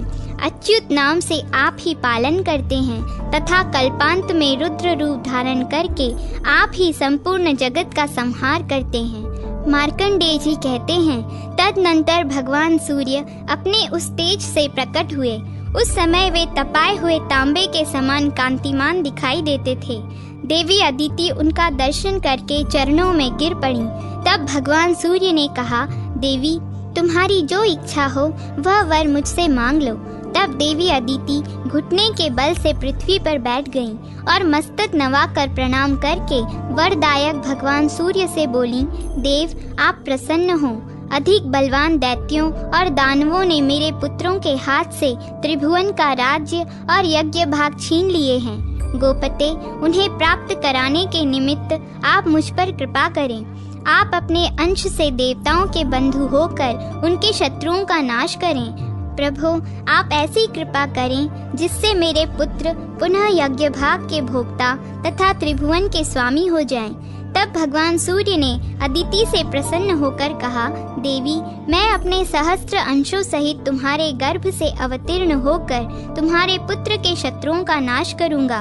इतना कहकर भगवान सूर्य अंतर्ध्यान हो गए और अदिति भी संपूर्ण मनोरथ सिद्ध हो जाने के कारण तपस्या से निवृत्त हो गईं। तदनंतर सूर्य की सुषुम्ना नाम वाली किरण, जो सहस्त्र किरणों का समुदाय थी, देव माता अदिति के गर्भ में अवतीर्ण हुई। देव माता अदिति एकाग्र चित्त हो कृच्छ और चांद्रायण आदि व्रतों का पालन करने लगी और अत्यंत पवित्रता पूर्वक उस गर्भ को धारण किए रहीं। यह देख महर्षि कश्यप ने कुछ कुपित होकर कहा, तुम नित्य उपवास करके अपने गर्भ के बच्चे को क्यों मारे डालती हो? यह सुनकर उसने कहा, देखिए यह रहा गर्भ का बच्चा, मैंने इसे मारा नहीं है, यह स्वयं ही अपने शत्रुओं को मारने वाला होगा। यूं कहकर देवी अदिति ने उस गर्भ को उदर से बाहर कर दिया। वह अपने तेज से प्रज्वलित हो रहा था। उदयकालीन सूर्य के समान तेजस्वी उस गर्भ को देखकर कश्यप ने प्रणाम किया और आदि ऋचाओं के द्वारा आदर पूर्वक उसकी स्तुति की। उनके स्तुति करने पर शिशु रूपधारी सूर्य उस अंडाकार गर्भ से प्रकट हो गए। उनके शरीर की कांति कमल पत्र के समान श्याम थी। वे अपने तेज से संपूर्ण दिशाओं का मुख उज्जवल कर रहे थे। तदनंतर मुनिश्रेष्ठ कश्यप को संबोधित करके मेघ के समान गंभीर वाणी में आकाशवाणी हुई, मुने, तुमने अदिति से कहा था कि इस अंडे को क्यों मार रही हो? उस समय तुमने मारितम अंडम का उच्चारण किया था, इसलिए तुम्हारा यह पुत्र मार्तंड के नाम से विख्यात होगा और शक्तिशाली होकर सूर्य के अधिकार का पालन करेगा। इतना ही नहीं, यह यज्ञ भाग का अपहरण करने वाले देव शत्रु असुरों का भी संहार करेगा। यह आकाशवाणी सुनकर देवताओं को बड़ा हर्ष हुआ और दानव बलहीन हो गए। तब इंद्र ने दैत्यों को युद्ध के लिए ललकारा। दानव भी उनका सामना करने के लिए आ पहुँचे। फिर तो देवताओं का असुरों के साथ घोर संग्राम हुआ। उनके अस्त्र शस्त्रों की चमक से तीनों लोकों में प्रकाश छा गया। उस युद्ध में भगवान सूर्य की क्रूर दृष्टि पड़ने तथा उनके तेज से दग्ध होने के कारण सब असुर जलकर भस्म हो गए। अब तो देवताओं के हर्ष की सीमा न रही। उन्होंने तेज के उत्पत्ति स्थान भगवान सूर्य और अदिति का स्तवन किया। उन्हें पूर्ववत अपने अधिकार और यज्ञ के भाग प्राप्त हो गए। भगवान सूर्य भी अपने अधिकार का पालन करने लगे। वे नीचे और ऊपर फैली हुई किरणों के कारण कदम्ब पुष्प के समान सुशोभित हो रहे थे। उनका मंडल गोलाकार अग्नि पिंड के समान है। तदनंतर भगवान सूर्य को प्रसन्न करके प्रजापति विश्वकर्मा ने विनय पूर्वक अपनी संज्ञा नामक कन्या उनको ब्याह दी। विवस्वान से संज्ञा के गर्भ में वैवस्वत मनु का जन्म हुआ। वैवस्वत मनु की विशेष कथा पहले ही बताई जा चुकी है। सूर्य की